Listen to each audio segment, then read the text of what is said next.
పావనమచింత్య వైభవం తం నరం వపుషి కుంజరం ముఖే మన్మహే కిమపి తుందిలం మహః శరణం కరవాణి శర్మదం తే చరణం వాణి చరాచరోపజీవ్యం కరుణామసృణైః కటాక్షపాతైః కురు మాం అంబకృతార్థసార్థవాహం శారదా శారదాంభోజవదనా వదనాంబుజే సర్వదా సర్వదాస్మాకం సన్నిధిః సన్నిధిం క్రియాత్ విమలపటీ కమలకుటీ పుస్తకరుద్రాక్ష శస్తహస్తపుటీ కామాక్షి పక్ష్మలాక్షి కలిత విపంచి విభాసి వైరించి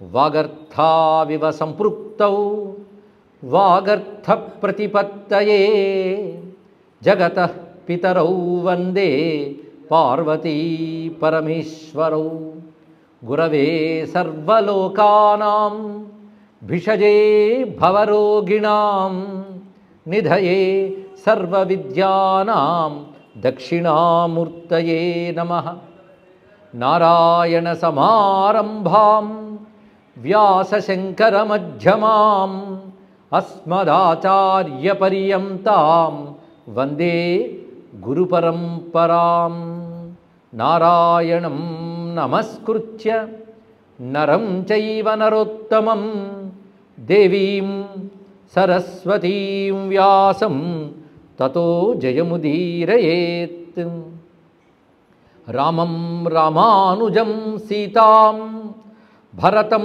భరతానుజం సుగ్రీవం వాయుసూనుంచ ప్రణమామి పునః పునః వందేహం రామచంద్రస్య పాదౌ ప్రణతరక్షకౌ సీతాయాశ్చ పునః పాదౌ సర్వమిష్టవిధాయకౌ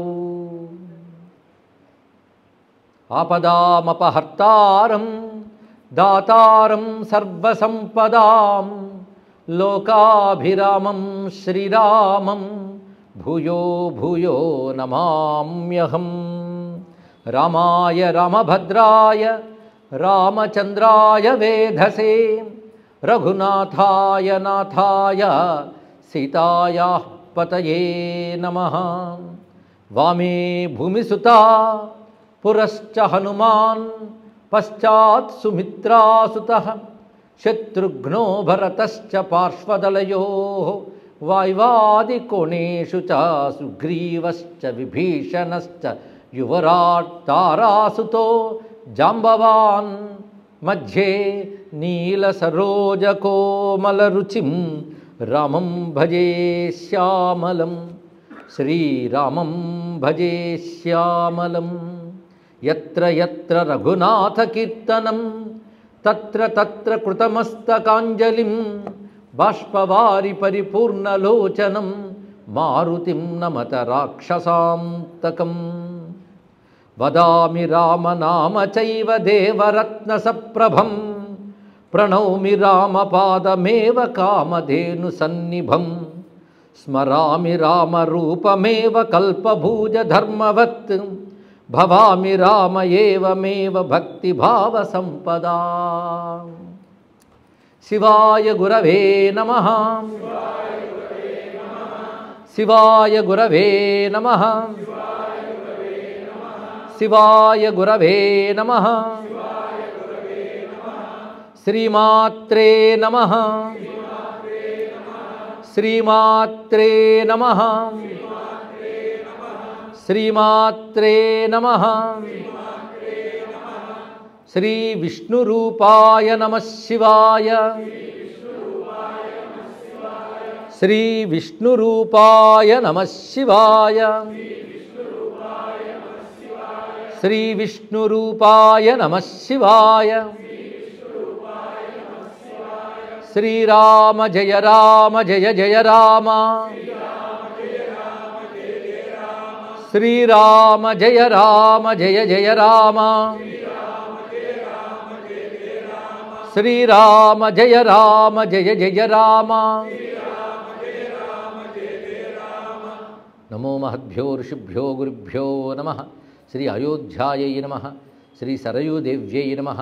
శ్రీ సీతారామచంద్ర పరబ్రహ్మణే నమో నమః. సీతారామాంజనేయమయమైన సభా సదస్సుకి సవినీయ నమస్సులు సమర్పణ చేసుకుంటూ రామభక్తి సామ్రాజ్యమైన అయోధ్య మాహాత్మ్యాన్ని చెప్పుకుంటూ ఇవాళ 4వ రోజులోకి ప్రవేశించాం. రామచంద్రమూర్తి ఒక్కటి ఉంటే అన్నీ ఉన్నట్లే అని భావించాలి. ఎందుకంటే దేవతలు క్షీరసాగర మథనం తర్వాత వాళ్ళ సర్వాభిష్టములు నెరవేర్చుకోవడం కోసం 3 సంపాదించుకోగలేరు. ఒకటి చింతామణి, ఏది చింతన చేస్తే అది ఇస్తుంది. రెండవది కామధేనువు, కోరికలన్నీ తీరుస్తుంది. మూడవది కల్పవృక్షం. అయితే ఆ చింతామణి, ఆ కామధేనువు, కల్పవృక్షం మనకు లేదే అని బాధపడే కంటే నిజమైన చింతామణి, నిజమైన కామధేనువు, నిజమైన కల్పవృక్షం రామచంద్రమూర్తియే అని తెలుసుకోవాలి. అందుకే దేవరత్న సప్రభం, దేవరత్నము అంటే చింతామణి. ఆ చింతామణితో సమానమైన కాంతులు వెజ్జల్లుతున్న రామనామాన్నే నేను పలుకుతున్నాను అంటే రామనామమే చింతామణి. అలాగే ప్రణవమి రామపాదమేవ, రామపాదమే మాకు కామధేనువు. ఏ కోరికలైనా ఇవ్వగలిగేటటువంటిది రామపాదములే. అది రామపాదములు మాకు కామధేనువులా ప్రకాశిస్తున్నాయి. అలాగే స్మరామి రామరూపమేవ, రామరూపాన్నే స్మరిస్తున్నాం. ఆ రూపం ఎలా ఉన్నదంటే కల్పవృక్షం నిలబడ్డట్టు ఉన్నాడు రామచంద్రమూర్తి. కల్పభూజ ధర్మవత్ అంటే కల్పభూజ లక్షణములతో శోభిల్లుతున్నటువంటి రామచంద్రమూర్తి. అయితే నామాన్ని వదామి అన్నారు. ఇక్కడ వదామంటే పలుకుతాం మనం. అయితే పలికేటప్పుడు ఎలా పలకాలి అంటే మంత్రజపం. అది ఇక్కడ మంత్రజపం ఎలా చేయాలి అనే దాన్ని శంకర భగవత్పాల వారు చెప్తారు. చింతామణుల మాలతో చేయమన్నాడు ఆయన. చింతామణి గుణ నిబద్ధాక్షవలజయి అన్నాడు ఆయన. చింతామణులతో చేయమన్నాడు. అది ఎక్కడ దొరుకుతుందో చెప్పండి. అయోధ్యలో దొరికితే కొనేసుకుందాం, అంతే కదా. చింతామణి అంటే చింతన చేస్తూ చేయాలి ఆ నామాన్ని అని చెప్పడం అందులో ఉంటుండే భావం.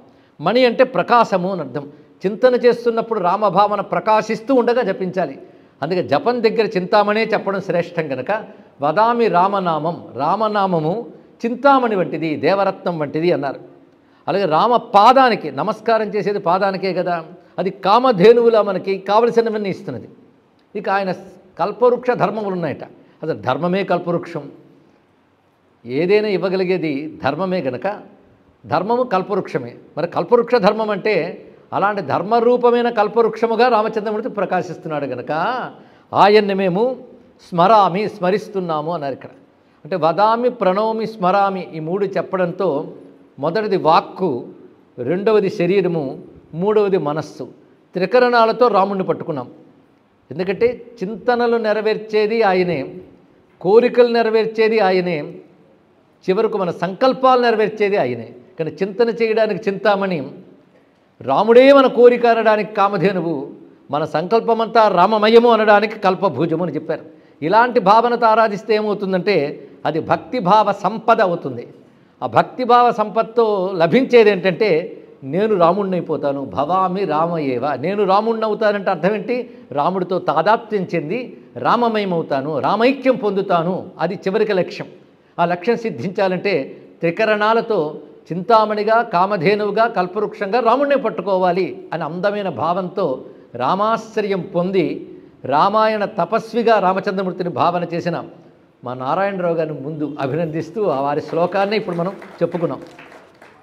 అలా రామచంద్రమూర్తిని నమస్కరించుకుని నిన్న మనం చెప్పుకున్నటువంటి అయోధ్య మాహాత్మ్యంలో ప్రధానంగా కనక మండపం లేదా కనక భవనం దగ్గర ఉన్న అవునా కదా. కనక మండపం ముందు ఏం చెప్పుకున్నాం? దానికి వెనక రత్నసభ, దానికి వెనక రామసభ అయోధ్యలో. కనుక రామసభ, అందులో మళ్ళీ రత్న మండపం, దాని యందు భక్తులను అనుగ్రహించడానికే కొలువు తీరి ఉన్నాడు. ఆ కొలువు తీరిన వైభవాన్నే ఆదిశంకరులు మంత్రశాస్త్ర సహాయంతో ఒక్క శ్లోకంలో చెప్పారు. వామే భూమిసుత పురశ్చ హనుమాన్ పశ్చాత్ సుమిత్రాసుత శత్రుఘ్నో భరతశ్చ పార్శ్వదలయో వాయువాది కోణేషు చ సుగ్రీవశ్చ విభీషణశ్చ యువరాట్ తారాసుత జాంబవాన్. అదే నిన్న మనం రత్నసభలో వర్ణించిందంతా అదే. అయితే ఇంకా అధికంగా చెప్తున్నది ఏంటంటే రత్నసభలో దేవతలందరూ కూడాను అంటే రామదర్శనం పొందడానికి యోగ్యత కలిగిన దేవతలు ఆ ప్రాంతములంతా వ్యాపించిపోయి ఉన్నారు. అటువంటి రామచంద్రమూర్తిని నమస్కారం చేసుకుంటూ అటు తర్వాత కనక సభలో అమ్మవారిని చూసాం. అక్కడ రామచంద్రమూర్తిని ఎలా ఆరాధించాలంటే 4 శ్లోకములు ప్రధానంగా చెప్తూ ప్రధాన మంత్రం రామాయ నమః అనే దాన్ని ఆవిష్కరించారు. ఇక కనక మండపంలో, కనక భవనంలో అమ్మవారిని గంధద్వారాం దురాధర్షాం నిత్యపుష్టాం కరీషిణీం ఈశ్వరీం సర్వభూతానాం తామిహోపహ్వయే శ్రియం. ఉపహ్వయే శ్రియం. శ్రియం అంటే మహాలక్ష్మిని నేను ఆశ్రయిస్తున్నాను, ఉపాసిస్తున్నాను. 2 అర్థాలు వస్తున్నాయి ఇక్కడ. ఆ మహాలక్ష్మియే సాక్షాత్ సీతమ్మ. సీతాముదార చరితాం విదుసాంబవిష్టు వంజాం త్రిలోకజననీం నతకల్పవల్లీం అని మరొక చోట అమ్మవారి ధ్యాన శ్లోకం చెప్తున్నారు. భక్తుల పాలిటి కల్పవల్లి అయినటువంటి అమ్మవారు త్రిలోక జనని, ముల్లోకాలకి జనని, బ్రహ్మ విష్ణు రుద్రాదుల చేత నమస్కరింపబడుతున్న జగన్మాత.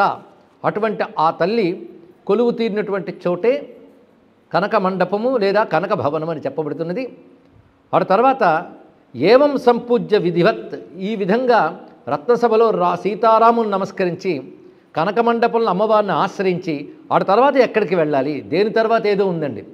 మనకేంటంటే ఏది బాగా ప్రసిద్ధిగా ఉంటుందో అది చూసేయాలని తాపత్రయం. అది ఒకటికి 10 సార్లు చూస్తే అదొక తృప్తి, ఒక గర్వం, 10 మందికి చెప్పుకోవడానికి పనికొస్తుంది ఇక్కడ. కానీ అది ఒకటే కాదు, ఇంకా చాలా ప్రధానమైనవి ఉంటాయి. ఆ క్రమం తెలుసుకోవాలి. ఈ విధంగా కనక మండపం చూసిన తర్వాత జన్మభూమిం వ్రజేన్నరః, జన్మభూమిని చేరుకోవాలి అన్నారు. ఇక్కడ జన్మభూమి అనే మాట, రామ జన్మభూమి అనే మాట మనకి పురాణోక్తంగానే కనబడుతుంది. ఒకటి ఆగమం రుద్రయామలం మంత్రశాస్త్రం చెప్పాలి కనుక అందులో ఉంది. స్కాంద పురాణంలో కూడా రామ జన్మభూమి అన్నది. కనుక రామ జన్మభూమి అనే మాట మనకి ఎన్నాళ్ళ నుంచో వింటున్నాం. బహుశా ఇక్కడున్న వాళ్ళందరూ వారు పుట్టిన దగ్గర నుంచి వింటూ ఉండవచ్చు. ఎందుకంటే వీళ్ళు పుట్టడానికి 500 ఏళ్ల నుంచి కూడా దాన్ని కాపాడుకోవడానికి భారత జాతి తాపత్రయపడుతుంది. ఎందరో ప్రాణాలు ధారపోశారు రామ జన్మభూమి కోసం. అది కేవలం ఒక నమ్మకం కాదు, శాస్త్రాన్ని ఆధారం చేసుకున్న ఒకానొక శ్రద్ధ. అది తెలుసుకోవాలి ఇక్కడ. శాస్త్రాన్ని ఆధారం చేసుకున్న ఒక శ్రద్ధాభావం రామ జన్మభూమి అంటే.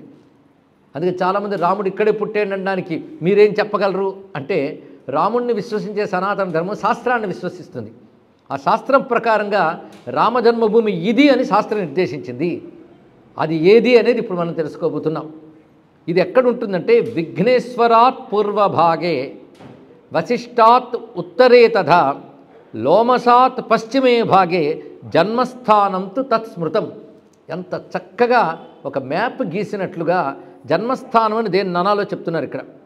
విఘ్నేశ్వరాత్ పూర్వభాగే, విఘ్నేశ్వరునికి తూర్పు వైపు అంటే విఘ్నేశ్వర స్థానం నిన్న మనం చెప్పుకున్నాం. విఘ్నేశ్వర మహాదేవ్ ఆయన. ఆ విఘ్నేశ్వర మహాదేవుడికి తూర్పు నందు, వశిష్టాత్ ఉత్తరే, వశిష్ఠ స్థానానికి ఉత్తరం వైపు, లోమసాత్ పశ్చిమే, లోమసుడైన మహర్షి ఆయన స్థానం ఒకటి ఉంది. మన శ్రద్ధగా విని ఉంటే ఏ ఏ దిక్కుల్లో ఎవరెవరు ఉంటారో, వానర వీరులు, రాక్షస వీరులు, ఋషులు, వీళ్ళు గురించి వర్ణించుతూ చెప్పినప్పుడు ఈ మాటలు వచ్చాయి. దాన్ని మళ్ళీ గుర్తు చేస్తున్నాడు ఇక్కడ. విఘ్నేశ్వరునికి పూర్వభాగమనందు, వశిష్ఠునికి ఉత్తరం వైపు, లోమసునికి పశ్చిమం వైపు ఉన్నదాన్ని జన్మస్థానంతు తత్స్మృత. దీని జన్మస్థానం అనాలి. అయితే పూర్వభాగం అంటే ఎక్కడ, అది కూడా తెలియాలి కదా. విఘ్నేశ్వరుడికి పూర్వం అంటే వెంటనే తూర్ప, ఎంత దూరంలో ఆ తూర్పుని తీసుకోవాలి, తూర్పు వైపు ఎంత దూరం వెళితే జన్మభూమి అవుతుంది, ఆ లెక్క కూడా చెప్తున్నాడు చూడండి. అందుకే మన పురాణాల్లో గొప్పతనం ఏంటంటే మన చరిత్ర దొరుకుతుంది, మన దేశ భౌగోళిక స్థితులు కూడా దొరుకుతాయి. ఆసేతు సీతాచలం అన్ని క్షేత్రాల గురించి కూడాను మన పురాణాలు వర్ణించాయి. అవి చదివేటప్పుడు ఏ దిక్కున ఏమున్నాయో చెప్తారు. ప్రధానమేదో దాన్ని తీసుకుంటూ దానికి ఒక దిక్కు చెప్పి దానికి మరో దిక్కునేముంది, దానికి ఇంకో దిక్కునేముంది, ఇలా మొత్తం క్షేత్రాన్ని ఒక చిత్రపటం గీసినట్టు చెప్తారండి. అలాగే కాశీ క్షేత్రాన్ని వర్ణిస్తూ కాశీ తీర్థ క్షేత్ర కదంబం అంటూ కొన్ని అధ్యాయాల అంశం కాశీఖండంలో ఉంది. అది మనం ఏదో పురాణం కింద వినేస్తాం, సగం కొనుక్కుతూ సగం వింటూ. కానీ ఒక పాశ్చాత్యుడు జాన్ మిల్వెల్ అనే ఆయన దాన్ని తీసుకుని మ్యాప్ గీసుకున్నాడు.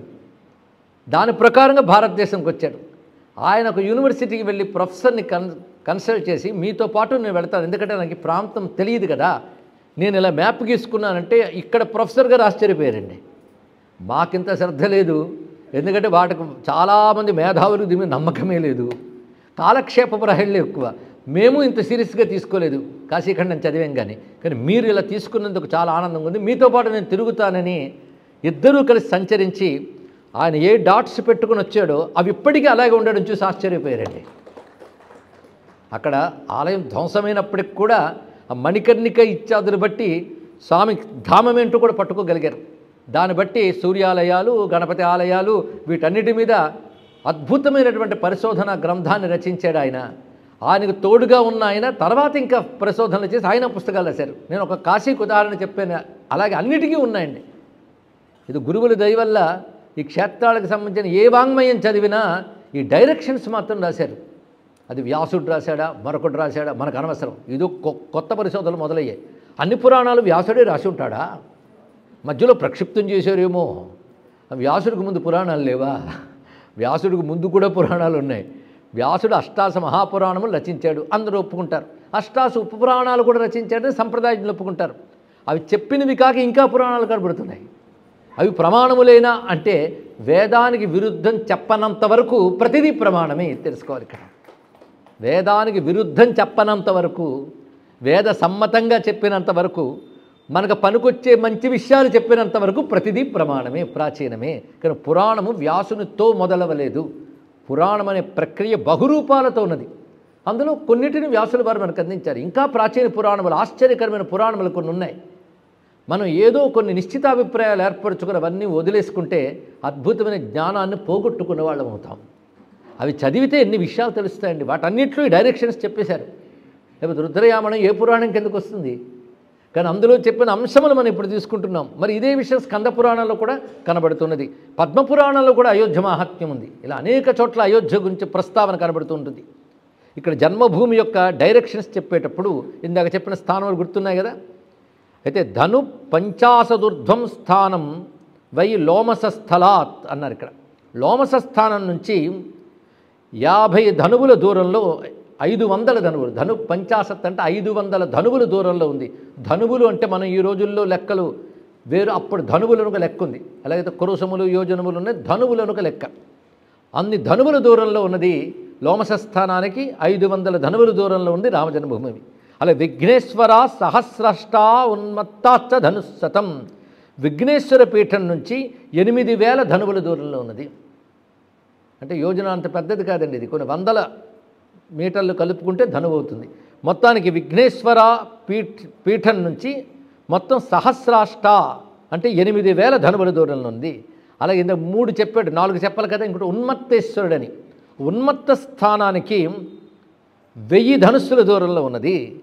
ఈ మధ్య భాగాలను ఇందాక చెప్పిన ఆ మధ్య భాగంలో ఉన్నదాన్ని జన్మభూమి అని అంటారు. ఈ జన్మభూమి ఏమిటి అంటే మహానుభావుడైన బ్రహ్మదేవుడు నిర్మించిన ఒకానొక రాజభవనము అన్నాడు. ఇక్కడ మధ్యేతు రాజభవనం బ్రహ్మణా నిర్మితం స్థలం, అది బ్రహ్మదేవుడు ఏర్పాటు చేసిన చోటు. అప్పుడో మన్వంతరాలకు ఆదిలో చేశాడు ఆయన.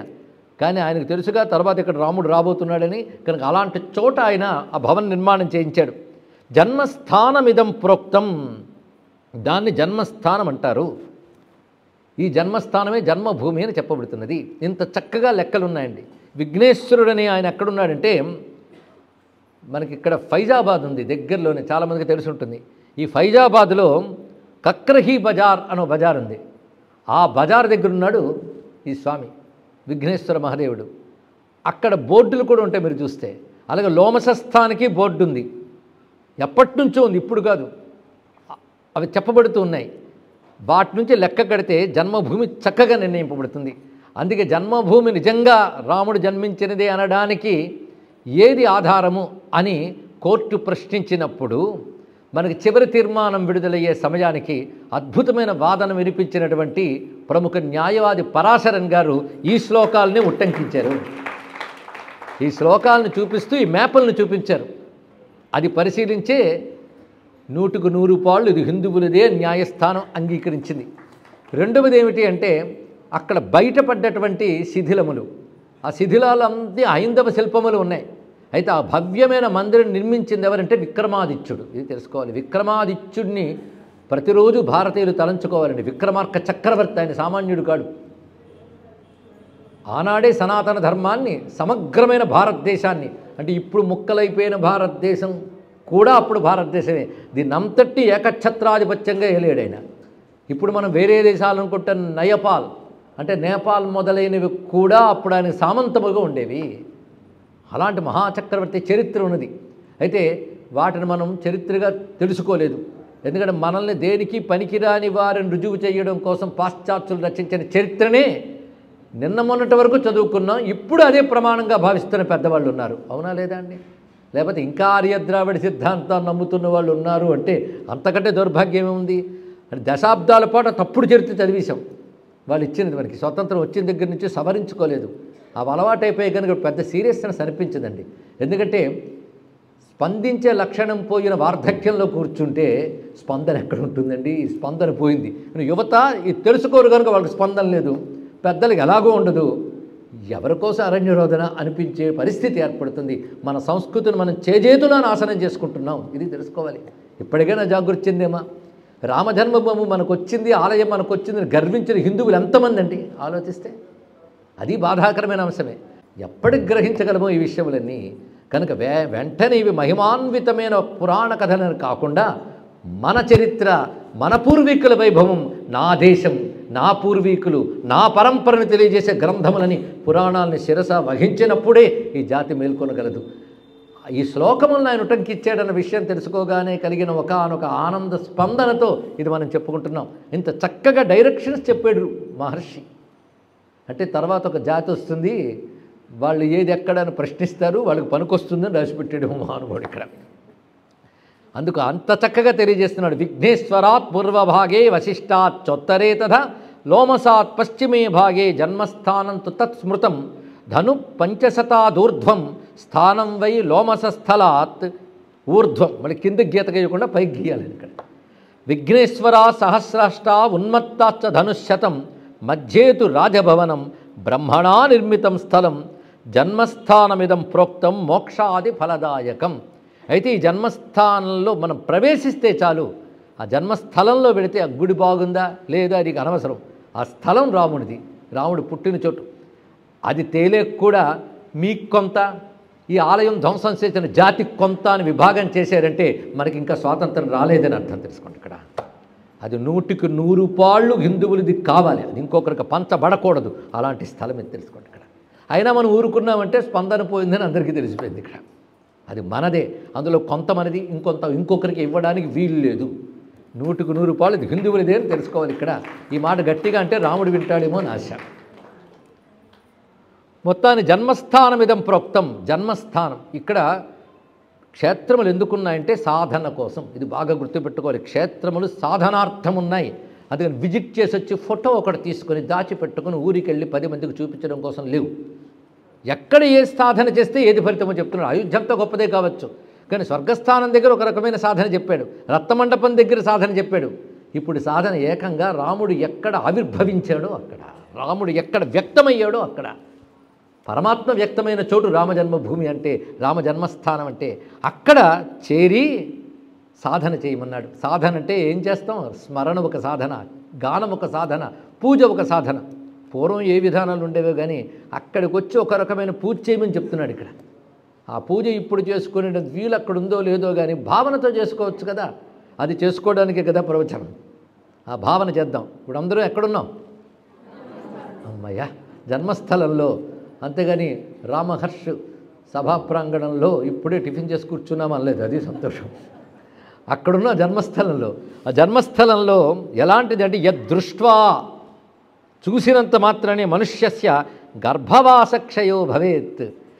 ఏ రాముడు ఆవిర్భవించిన చోటు ఉన్నదో ఆ జన్మస్థానాన్ని మనం చూసినట్లయితే గర్భవాసం ఇంకొండదు అన్నాడు ఇక్కడ. అంటే రాముడు ఉద్భవించిన చోటు చూస్తే మనకు ఇంక ఉద్భవాలు ఉండవు, పుట్టుకలు ఉండవు అని చెప్తున్నాడు ఇక్కడ. వినా దానేన తపస వినా తీర్థైర్ వినామకై. అయితే కొన్ని తిథులు ఉంటాయి ఒక్కొక్క తీర్థానికి. చోటు గొప్పది, దానికి కాలం కలిస్తే ఇంకా గొప్పది. అందుకే ప్రతిదానికి ప్రతి తీర్థం వర్ణిస్తూ దానికి ముఖ్యమైన ఒక తిథి చెప్తున్నాడు. ఒకే తిథి సంవత్సరంలో ఒక్కసారి వస్తుంది ఆ తిథి. ఆ తిథి నాడు ఆ తీర్థాన్ని సేవించి అక్కడ దైవాన్ని కొలిస్తే వచ్చే ఫలితాలు ఇప్పుడు నిన్నటి వరకు కొన్ని చెప్పుకున్నాం. కొన్నిటికి నేను చెప్పలేదు, ఎందుకంటే సమయాన్ని దృష్టిలో పెట్టుకుని. రామజన్మభూమికి ఒక రోజు చెప్తున్నాడు. ఆ రోజు నిజానికి ఇప్పుడు వీళ్ళ ఆలయం కట్టక ముందు కూడా అక్కడ కిక్కిరిసిన జనం ఉండేది. పరమ దుర్మార్గులు పాలన చేస్తూ ప్రాణాలు తీస్తున్న సమయంలో కూడా ఈ తిథి నాడు ప్రాణాలకి తెగించి చుట్టుపట్ల పల్లెల వాళ్ళందరూ ఆ చోటుకు వచ్చేవారు. మీకు తెలుసో లేదో చరిత్ర. అందుకే ఆ తిథి చెప్తున్నాడు. నవమీ దివసే ప్రాప్తే వ్రతధారీతు మానవ. నవమి నాడు అన్నాడు. అది చైత్ర శుక్ల నవమి నాడు ఈ రామ జన్మభూమి అనబడే స్థానం ఉన్నదో అది సేవించాలి. అది సేవించినట్లయితే దాన తపస్సు తీర్థ జ్ఞాన యజ్ఞముల కంటే గొప్ప ఫలితం వస్తుంది. అలాంటి దివ్యమైన చోటు, అలాంటి భవ్యమైనటువంటి ఈ చోటుని సేవిస్తే చాలు వేల కొలది కపిల గోవుల్ని దానం చేసిన ఫలితం లభిస్తున్నది. జన్మాంతరముల నుంచి తెచ్చుకున్న పాపములు నశిస్తూ ఉన్నాయి. జన్మభూమి దర్శనం అలాంటిది. అలాగే జన్మంతా మాతాపితరుల్ని, దేవతల్ని, పితృదేవతల్ని యథావిధిగా సేవించుకున్న పుణ్య విశేషం జన్మభూమి దర్శనం వల్ల జరుగుతుంది అన్నాడు ఇక్కడ. మాతాపిత్రోర్గురుణాంచ భక్తి ముద్వహతాన్ రుణాం తత్ఫలం సమవాప్నోతి జన్మభూమే ప్రదర్శనాత్. జన్మభూమిని గొప్పగా చూడడం వల్ల లభించేది ఇది. అలాంటి జన్మభూమి యొక్క వైభవం చెప్తూ ఆ జన్మభూమిలో చెయ్యవలసిన విధానం కూడా చెప్తూ ఇక్కడ తలంచుకోవలసినది ఏంటంటే రాముని జనన ఘట్టాన్ని స్మరించాలి అన్నాడు ఇక్కడ. రామ జన్మఘట్టం అంటూ శివుడు పరమ ప్రీతిగా అమ్మవారితో చెప్తున్నాడు రాముని జన్మఘట్టాన్ని. తతోహం కథయిష్యామి పృష్టోస్మిచ యతస్త్వయా. ఎందుకు చెప్తున్నా అంటే నువ్వు అడిగేవి కనుక చెప్తున్నాను అన్నాడు. అడగడం శ్రద్ధకి సంకేతం. కొంత అడగకపోయినా చెప్పేస్తుంటారు. అడిగితే చెప్తున్నానంటే అర్థం నీ శ్రద్ధకి సంతోషించి చెప్తున్నాను. యస్యామి జన్మ రామస్య. రాముని జన్మ ఎక్కడ జరిగిందో అది, అందుకు రాముని జన్మ చెప్తున్నాను. రాముని జన్మ అంటే ఎవరు? పూర్ణస్య పరమాత్మనః రామస్య జన్మ యస్యాం. పరిపూర్ణుడు పరమాత్మ అయినటువంటి రాముని జన్మ ఎక్కడ జరిగిందో అక్కడ. చైత్రమాసే సితే పక్షే నవమ్యాంచ పునర్వసౌ.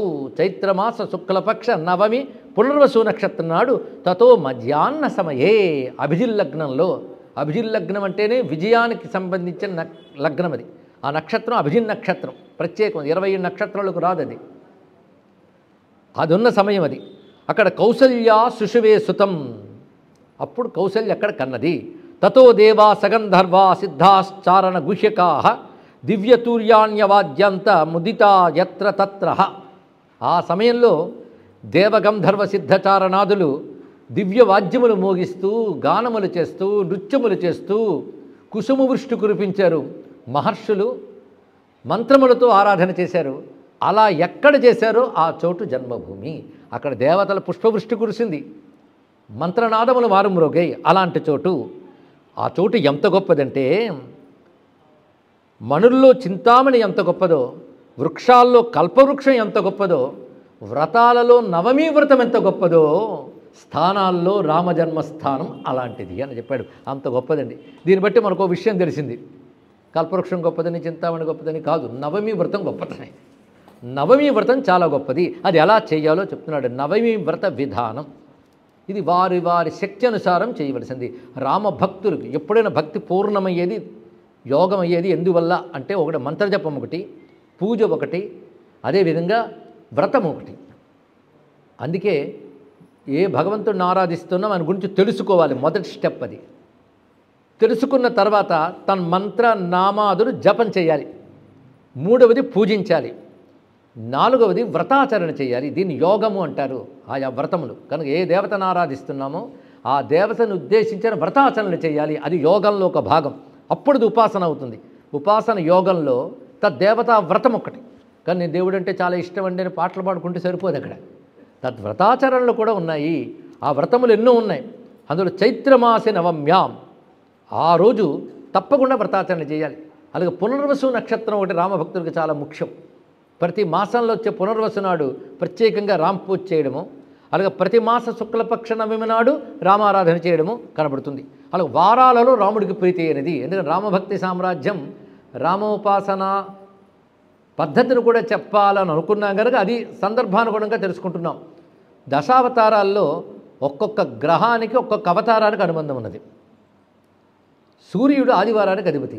దానికి సంబంధించిన అవతారం ఏది అంటే రామావతారం. అందుకే ఆదివారం రామారాధనకి చాలా ప్రీతి. కొంతమందికి తెలిసి ఉంటుంది, రామదేవుని పూజ అని ఒక వ్రతం ఉంది, చేసి ఉంటారు కొంతమంది. ఆదివారం నాడు చేస్తారు అది ఇక్కడ. అందుకే ఆదిత్య మండలాంతర్గతుడైన ఏ పరబ్రహ్మము గాయత్రీ మంత్ర వాచ్యమైన తత్వం ఉందో ఆ తత్వమే రాముడుగా అవతరించాడు కనుకనే ఆదిత్య హృదయమే రాముడు. ఇది తెలుసుకోవాల్సినది. ఆ రహస్యమే రామచంద్రమూర్తి అగస్త్యుడు ఆదిత్యోదయంలో చెప్పడం, ఆదిత్యుడు ఎవరో కాదు నువ్వే నాయనా అన్నాడు. కనుక నువ్వు మానవుణ్ణి అనుకుంటున్నావు కనుక నువ్వు ఆదిత్య హృదయాంతర్గతుడైన నారాయణుడవు అని చెప్పడమే ఆదిత్య హృదయాన్ని ఉపదేశించడం. అందులో ఉన్నటువంటి అంత మాత్రం తెలుసుకుంటే చాలు ఇక్కడ. కనుక ఆదివారం ఒకటి ప్రీతి, బహుశా ఇవాళ అదే వచ్చింది మనకు భాగ్యవశాత్తు. ఆదివారం ఆయనకు ప్రీతి, నవమి ప్రీతి, అదేవిధంగా విశేషించి పునర్వసు నక్షత్ర ప్రీతి. అది చైత్రమాసంలో అయినప్పుడు మహావిశేషంగా చెప్తున్నారు. చైత్రమాసంలో ప్రతిపత్తిథి నుంచి పాడ్యము నుంచి నవమి వరకు రామ సంబంధమైనటువంటి ఉపాసన, అది జపము, పారాయణ, అర్చన ఇత్యాదులతో చేస్తూ ఉండాలి. అయితే చైత్రేయమాస నవమ్యాంతు జాతో రామ స్వయం హరి పునర్వస్వక్ష సంయుక్త సా తిథి సర్వకామద, సర్వాభీష్టప్రదమైన తిథి అది శ్రీరామనవమి ప్రోక్త సూర్యకోటి శతాధిక అన్నాడు ఇక్కడ. సూర్యకోటి శతాధిక అంటే అర్థం ఏమిటి అంటే కోట్ల కొలది సూర్యగ్రహణాల కంటే గొప్పది అని అర్థం. ఇక్కడ కోటి సూర్యుల కంటే గొప్ప తిథి అంటే అర్థం ఏంటి? కాలప్రకారంగా చూడాలి. సూర్యగ్రహణం అనగానే సిద్ధి పొందడానికి గొప్ప కాలం సూర్యగ్రహణం, మంత్రసిద్ధి మొదలైన పొందడానికి. అలాంటిది చైత్రశుద్ధ నవమి నాడు అయితే రామమంత్రమును సిద్ధించడానికి ఆ తిథి చాలా గొప్పది కనుక ఆ తిథి నాడు రామోపాసన చెయ్యాలి అని చెప్తున్నారు. తస్మిన్ దినే మహాపుణ్యే రామముద్దిశ్య భక్తితః యత్కించిత్ క్రియతే కర్మ తద్భవక్షయకారకం. ఎప్పుడైనా తిథుల్లో ఇలాంటి పర్వతిథుల్లో ఉన్నది కొద్దిపాటు చేసినా ఎక్కువ ఫలితం వస్తుందండి. అదే మామూలుగా ఎంతో చేస్తే వచ్చే ఫలితం పర్వకాలాల్లో కాసింత చేస్తే వస్తుందట. దాన్ని ధర్మవృద్ధి కాలము అంటారు. ధర్మవృద్ధి కాలము, ధర్మవృద్ధి కాలం అంటే అర్థం ఏంటంటే ధర్మము అంటే ఇక్కడ సాధన, ఉపాసన, వీటిని ధర్మమునాలు, రామధర్మములు, శివధర్మాలు అంటే అర్థం ఏంటి? తద్దేవతను ఉద్దేశించి చేసే కర్మలు తద్దేవతా ధర్మములు. వాళ్ళకొచ్చే తిథులు యందు కానీ ఆ ధర్మం చేసినట్లయితే కించిత్ చేసినా ఎక్కువ ఫలితం వస్తుంది. అంటే వర్షాకాలంలో వ్యవసాయ పనులు మొదలెట్టడం లాంటిది. అది వేసవి కాలంలో చేద్దామంటే చెయ్యు, కానీ తగిన నీటి వనరులు ఉండాలి, వాతావరణం సహకరించాలి. కానీ వర్షాకాలంలో అన్నీ సహకరిస్తాయి కదా. కనుక నీకు పంటలు పండించడం కోసం ఒక కాలం అనుకూలంగా ఉన్నట్లే సాధన పండించుకోవడానికి కూడా కాలాలు ఉంటాయి. అందుకే మన వాళ్ళు ఏమండి దేవుడిని ఎప్పుడో ఒకసారి చింతించాలా, రోజు చింతిస్తే చాలదా, పెద్ద పెద్ద కబుర్లు. కాలానుకున్న మహిమ తెలియాలండి. క్షేత్రానుకున్న మహిమ అలా తెలుస్తుందో కాలానుకున్న మహిమ కూడా అలా ఉంటుంది. క్షేత్రములు స్పేస్కి సంబంధించినవి, కాలం అనేది టైంకి సంబంధించినవి. కానీ పర్వాలన్నీ కాలాల్లో ఉన్న గొప్పతనాన్ని తెలియజేస్తుంటాయి. అందుకే ఆ కాలాన్ని పట్టుకోవాలి. సాధకుడు ఎదురు చూస్తుంటారు అలాంటి కాలాల కోసం ఇక్కడ.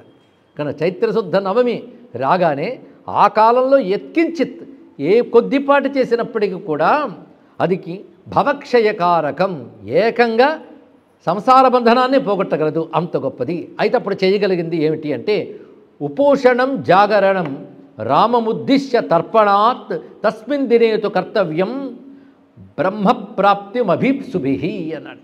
అంటే పరబ్రహ్మ ప్రాప్తి కావాలనుకున్న వాళ్ళు, రామభక్తులైన వారు శ్రీరామనవమి నాడు ఉపవాసం చేయాలి, జాగరణ చేయాలి, తర్పణం చేయాలి అన్నారు. 3 విధానాలు చెప్పారు. అది వారి వారి శరీర ధర్మాలని అనుసరించి ఉపవాసాదులు చెప్పబడుతున్నాయి.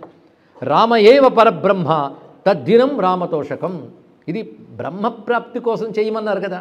బ్రహ్మప్రాప్తి అంటే పరబ్రహ్మమును పొందుట. పరబ్రహ్మమును పొందడానికి రాముడి వ్రతం ఎందుకు చేయాలి అంటే తర్వాత వాక్యం ఉన్నాడు, రామ ఏవ పరబ్రహ్మ తద్దినం రామతోషకం. రాముడే పరబ్రహ్మము కనుక ఆ రోజు రామతోషణం, అందుకు రామతోషణార్థమే చేయాలి. ఎస్తు రామనవమ్యాంతు భుంక్తే మోహాద్విమూఢధీహి.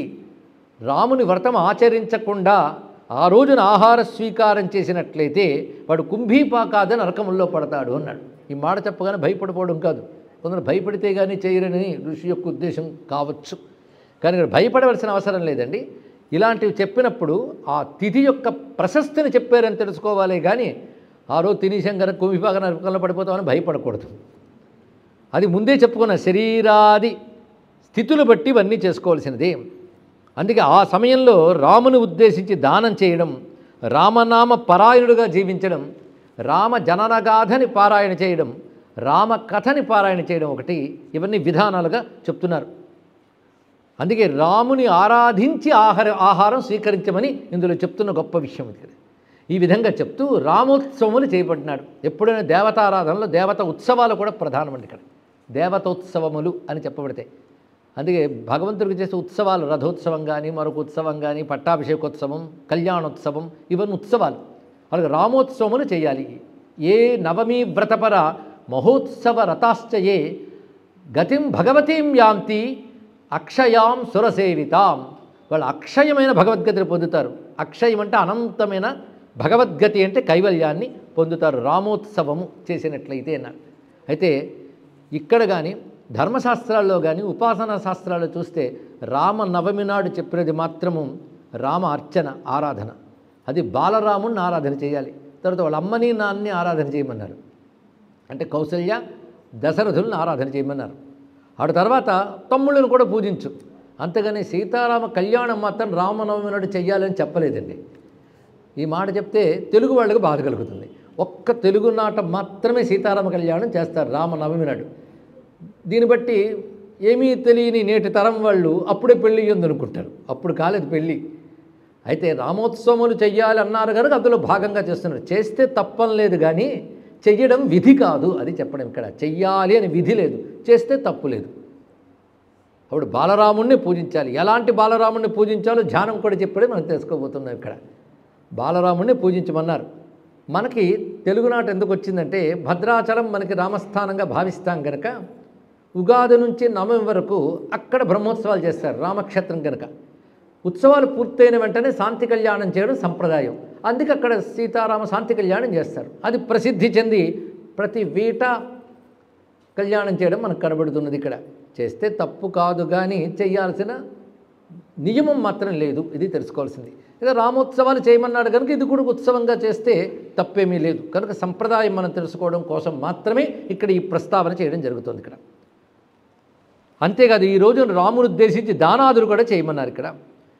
ఇక్కడ రాముడిని ఉద్దేశించి జన్మస్థానంలో నవమి నాడు దానం చేసినట్లయితే, జన్మస్థానంలో చేసినట్లయితే సూర్యగ్రహే కురుక్షేత్రే మహాదయనైర్ కృతై హృతై తత్ఫలం సమమాప్నోతి శ్రీరామనవమి వ్రతాత్.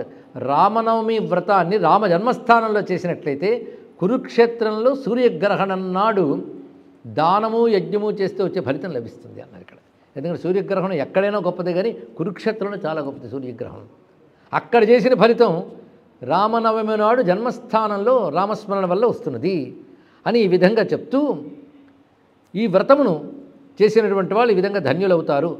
అష్టమితో కూడిన నవమి మాత్రం చేయరాదు, అది కూడా చెప్పాడు. అష్టమితో కూడిన నవమి చేయరాదు. నవమి చాష్టమి యుక్త వర్జ్య విష్ణుపరాయణై ఈ ప్రమాణములు చెప్తూ, అందుకే సూర్యోదయంతో నవమి ఉండాలి. ఇది గ్రాహ్యము, ఇది ప్రధానంగా. మధ్యాహ్న వ్యాపినైన ఉత్కృష్టమే, ఎందుకంటే మధ్యాహ్న సమయంలో పుట్టాడు కనుక. జన్మస్థానం నరప్రాప్య కుర్యాద్ రామస్య పూజనం. ఎలా చేయాలి రామపూజ అంటే జన్మస్థానంలోకి వచ్చి చేసినప్పుడు అలాగా. ఇంట్లో కూడా ఇలా చేసుకోవచ్చు. సౌవర్ణం రాజతం వాపి, సువర్ణంతో కానీ వెండితో కానీ రామ రూపాన్ని చిత్రించుకోమన్నారు. అది ఎలా ఉండాలంటే మాతురంకేశయం రామం ఇంద్రనీల మణిప్రభం. కౌసల్యాదేవి రాముని తల్లి, ఆ తల్లి ఒడిలో ఉన్నటువంటి బాలరాముణ్ణి ఆరాధించాలి ఈ రోజున. కోమలాంగం విశాలాక్షం విద్యుద్వర్ణాంబరావృతం. కోమలాంగుడు అంటే మెత్తని శరీరం కలిగిన వాడు, విశాలమైన నేత్రములు కలవాడు, రూపవర్ణన చేస్తున్నారు. అమ్మ ఒళ్ళో ఉన్న రాముడు ఎంత అందంగా ఉన్నాడు చూడండి. కోమలాంగుడు, విశాలమైన వక్షస్థలం కలవాడు, విద్యుద్వర్ణాంబరావృతం మెరుపు వంటి వస్త్రము ధరించినటువంటి వాడు, భానుకోటి ప్రతీకాసం పిల్లాడు చిన్నవాడే కానీ అద్భుతంగా ప్రకాశిస్తున్నాడు. అలాగే వెలుగులొలుకుతున్న కిరీటైన విరాజితం అంటే బాలరామ ధ్యానం అండి. అందుకే రామజన్మభూమిలో బాలరాముణ్ణి ఎందుకు పెట్టారంటే ఇందుకు పెట్టారు. అయితే మరి ధనుసు పట్టుకున్న వాడిని ఎందుకు పెట్టారు అంటే ధనుసు పట్టుకోకపోతే రాముడిని పోల్చుకోలేం కనుక అన్నాక అలా ఉంటాడు ఆయన. పైగా ఆయన ఆవిర్భవించినప్పుడు భాగవతం వల్లని అధ్యాత్మ రామాయణం చెప్తున్నది ఏంటంటే రాముడు ఆవిర్భవించినప్పుడు సాక్షాత్ విష్ణువుగానే కనబడ్డాడు అని వర్ణించారు. ఎలాగైతే కృష్ణుడు ఆవిర్భవించిన విష్ణువుగా కనబడ్డాడు, రాముడు అలాగే కనబడ్డాడు. విష్ణువుగా కనబడ్డా శంఖచక్ర గదాపద్మములు కనిపించే, కొంతసేపటి శంఖచక్ర గదాపద్మములు మసకబారి శాన్గధనువు కనబడ్డ రాముడే కనబడ్డాడు. ఎందుకంటే ఆ అవతారంలో ఆ ధనుస్సుతోనే పని కనుక అలా గోచరించాడు. ఇది మనం తలంచుకోవాలి. అందుకే ఇక్కడ మనం భావించినప్పుడు అలా కూడా భావించుకోవచ్చు. భానుకోటి ప్రతీకాశ కిరీటేన విరాజితం రత్నగ్రైవేయ కేయూర కుండలమండితం. ఆయనకేముందండి, మహారాజు పుత్రుడు, సర్వాభరణ శోభితుడే, చిన్నప్పుడే ప్రకాశిస్తున్నాడు. రత్నకాంచన మంజీర కటసూత్రైల అలంకృతం శ్రీవత్స కౌస్తుభోరస్కం ముక్తాహారోపశోభితం సౌవర్ణే రాజతే పాత్రి. ఇలాంటి స్వామివారిని బంగారు పాత్రలో కానీ రజత పాత్ర యందు కానీ ఆ మూర్తిని పెట్టాలి. పెట్టేటప్పుడు ఆ పాత్ర ఎందు షట్కోణం వ్రాయమన్నారు. షట్కోణం చైవ సంలిఖేత్. షట్కోణాన్ని వ్రాసి దానిపైన ఆ మూర్తిని పెట్టి పూజించాలి. ఒకవేళ ఈ పాత్రలు ఏవే దొరకకపోతే బిల్వపత్రం మీద షట్కోణం వ్రాసి రామచంద్రమూర్తిని బాలరాముణ్ణి ధ్యానించి ఆవాహన చేసి ఆరాధించాలి అన్నారు ఇక్కడ. అలాభే బిల్వపీఠేవా స్థాపయేత్ రఘునందనం. ఎందుకంటే బిల్వము సువర్ణ స్వరూపం కలిగినది అని చెప్పబడుతుంది. అటువంటి ఆ స్వామిని వస్త్రద్వయాదులతో ఆరాధించాలి. షోడశోపచార పూజా విధానంతో చేసి ఆ తర్వాత నమస్కరించాలి. అక్కడ ఆవహించేటప్పుడు ఏ మంత్రం చెప్పాలో చెప్తున్నారు, శ్రద్ధగా విందో. ఈ మంత్రం చాలా చమత్కారంగా చెప్పాడు. అదేంటో పురాణాలు నేరుగా మంత్రాలు చెప్పవు, గర్భితంగా చెప్తాయి. దానిలోంచి మంత్రం తీయాలి. దాన్ని మంత్రోద్ధార ప్రక్రియ అంటారు. ఇక్కడ ఆ ప్రక్రియ ప్రకారం చూస్తున్నాం. ప్రణవం పూర్వముచ్చార్య నమశబ్దం తతో వదేత్ భగవత్పదమాభాష్య వాసుదేవాయ ఇత్యపి. అంటే ముందు ప్రణవం చెప్పి, తర్వాత నమస్కారం చెప్పి, తర్వాత భగవతే చెప్పి, తర్వాత వాసుదేవాయ చెప్పి రాముణ్ణి ఆవాహన చేయాలన్నారు. ఇదేమిటండి చిత్రం? చేస్తున్నదేమో రాముణ్ణి, మంత్రమేమో వాసుదేవ మంత్రం చెప్పమన్నారేంటి? ఇది తెలుసుకోవాల్సింది. భగవంతుడు ఎప్పుడు అవతరించినా పూర్ణావతారం లేనప్పుడు చతుర్వ్యూహ రూపాలతో వస్తాడు. పూర్ణావతారం లేనప్పుడు అందులో వాసుదేవ, ప్రద్యుమ్న, అనిరుద్ధ, సంకర్షణ, ఇది చతుర్వ్యూహములు. చతుర్వ్యూహాత్మకంగా వస్తాడు పూర్ణావతారంలో. అందులో ప్రద్యుమ్న, అనిరుద్ధ, సంకర్షణ అనేది సృష్టి స్థితి లయలకు మూలమైనటువంటి 3 వ్యూహములు. ఈ మూడింటికి మూలమైన పరమాత్మ వాసుదేవ అని చెప్పబడుతుంటాడు. ఈ 4 కలిపి చతుర్వ్యూహములు అంటారు. ఈ చతుర్వ్యూహములు అవతార కాలంలో కాదు, సృష్టిలో ఉన్న చతుర్వ్యూహములు. సృష్టికి అతీతమైన స్థితి వాసుదేవ అయితే, సృష్టి యందు ప్రవర్తించే స్థితి ప్రద్యుమ్న, అనిరుద్ధ, సంకర్షణ. అందుకే ప్రణవంలో ఉన్నటువంటి అకార ఉకార మకారములు ప్రద్యుమ్న, అనిరుద్ధ, సంకర్షణ. తురీయము వాసుదేవ. 4 కలిపితే ఓంకారం. ఓంకారము చతుర్వ్యూహమే, సృష్టి విధానము చతుర్వ్యూహమే. అంటే చతుర్వ్యూహశ్చతుర్గతి అని విష్ణు సహస్రనామాల్లో మనం చెప్పుకుంటున్నాం. చతుర్వ్యూహములు అంటే ఇవి. కృష్ణావతారంలో చతుర్వ్యూహములు ఏంటంటే వాసుదేవుడు, కృష్ణుడు. మిగిలిన వాళ్ళు మనకు తెలుస్తున్నారు, పేర్లు అవి పెట్టుకు తిరిగారు. సంకర్షణుడు బలరాముడు, ప్రద్యుమ్నుడు కృష్ణుడు కొడుకు, అనిరుద్ధుడు ఆయన కొడుకు. 4 వ్యూహాలు అక్కడ ఉన్నాయి. రామావతారంలో 4 వ్యూహాలు ఏంటంటే అందులో వాసుదేవుడు రాముడు, మిగిలిన 3 కూడాను భరత, లక్ష్మణ, శత్రుఘ్నులు 3 చెప్పబడుతున్నారు ఇక్కడ. ఇది చతుర్వ్యూహ స్వరూపం. చతుర్వ్యూహ స్వరూపాల్లో వాసుదేవుడు ఎవరు? ఇప్పుడు చెప్పిన ప్రకారంగా రాముడేగా, కనుక అప్పుడే ఆవిర్భవించాడు కనుక ఆయన మూలతత్వంతో అనుసంధానం చేసి ఆరాధన చేస్తూ ఇక్కడ ప్రణవం పూర్వముచ్చార్య నమశబ్దం తతో వదేత్ భగవత్పదమాభాష్య వాసుదేవాయ ఇత్యపి ఇతి మంత్రేణ తన్మధ్యే కుర్యాత్ పుష్పాంజలిం పునః. 2 చేతుల్లో పువ్వులు పట్టుకుని ఆ పుష్పాంజలితో ఆవాహన చేసి ఆరాధన చేయమన్నారు. ఈ విధంగా రామచంద్రమూర్తిని ఆరాధన చేసి అర్ఘాది పూజ దీపాంతానుపచారాన్ విధాయ, అర్ఘ్యాదులన్నీ సమర్పించి ఆ తర్వాత స్వామికి స్తోత్రాదులు చేసి అప్పుడు షడంగన్యాసం చేసుకుని రామ మూలమంత్ర జపం చేయమన్నాడు. ప్రథమం షట్సు కోణేషు హృదాదీని షట్క్రమాత్. ఇప్పుడు ఎందుకు షట్కోణం రాయమన్నారో అర్థం ఏంటుంది. షట్కోణంలో మంత్రం యొక్క షడంగములు ఆవహింపబడతాయి. ఇక్కడ చాలామంది మంత్రోపాసకులు ఉన్నారు కనుక హృదయ నమః, శిరసే స్వాహ, శిఖాయ వష్ట్, కవచాయుహం, నేత్రత్రయ, ఓవిషట్, అస్త్రాయ పట్టు అనేవి షడంగములు. అది మంత్రభాగాలతో షడంగం చేసుకుంటాం. ఆ షడంగ మధ్యంలో మంత్రం ఉంటుంది. అందుకే షట్కోణ మధ్యంలో భగవంతుడిని ఆవాహన చేయడంలో అది అంతరార్థం ఇక్కడ. అందుకే అప్పుడు చేయవలసింది కోణేషు హృదయాదీని షట్క్రమాత్ మూలమంత్రేణ కర్తవ్యా ఉపచారాస్తు షోడశ. ఆ విధంగా షట్కోణముల యందు షడంగములను ఆవహింపజేసి తాను షడంగన్యాసం చేసుకుని మూలమంత్రంతో ఉపచారములు చేయాలి. అదేవిధంగా ఇక్కడ ఆరాధించవలసిన వాళ్ళు ఇంకెవరెవరిని ఆరాధించాలి? అయిపోయిందా పూజ కాదట, పరివార దేవతలను ఆరాధన చేయాలి. వాళ్ళు ఇంద్రాదీన్ లోకపాలాంశ్చ వశిష్ఠాది మునీనపి దిక్పాల మంత్రేణ పూజయేత్ భక్తి సంయుత. దిక్పాలకులను ఆరాధన చేయాలి, వశిష్ఠాది మహర్షులను ఆరాధన చేయాలి. ఎలాగంటే వారి వారి మంత్రాలతో అన్నాడు. అంటే ఇంద్రుడికో మంత్రం ఉంది, ఆ మంత్రంతో చేయాలి. మంత్రం తెలియకపోతే వాళ్ళ నామమే మంత్రము. ఇంద్రాయ నమః, అగ్నయే నమః, యమాయ నమః, నిరతయే నమః, వరుణాయ నమః, వాయవే నమః, సోమాయ కుబేరాయ నమః, ఈశానాయ నమః, బ్రహ్మణే ఆకాశాయ నమః, ధరాయై నమః. దశ దిక్కుల్ని నమస్కారం చేసుకోవడం. అదేవిధంగా వశిష్ఠాదులు నమస్కరించుకోవాలి. అటు తర్వాత భగవానుని స్తోత్రాదులతో స్తుతించాలి. దశానన పదార్థాయ ధర్మ సంస్థాపనాయ చ దానవానాం వినాశాయ దైత్యానాం నిధనాయ చ పరిత్రాణాయ సాధూనాం జాతో రామ స్వయం హరి గృహాణార్ఘ్యం మయా దత్తం. అటు తర్వాత లోకరక్షణకు ఆవిర్భవించిన రామచంద్రమూర్తిని ఒక్కసారి స్మరించి అర్ఘ్యము సమర్పించాలి. ఆయనతో పాటు భ్రాతృభి అన్నదమ్ములతో కలిసి స్వామి నా అర్ఘ్యము స్వీకరించుగాక అని అర్ఘ్య ప్రదానం చేయాలి. అటు తర్వాత పురాణ స్తోత్రపాఠశ్చ వేదపారాయణేన చ, పురాణాదులు యందు చెప్పిన స్తోత్రముల్ని పారాయణ చేయడం, వేదపారాయణ చేయడం.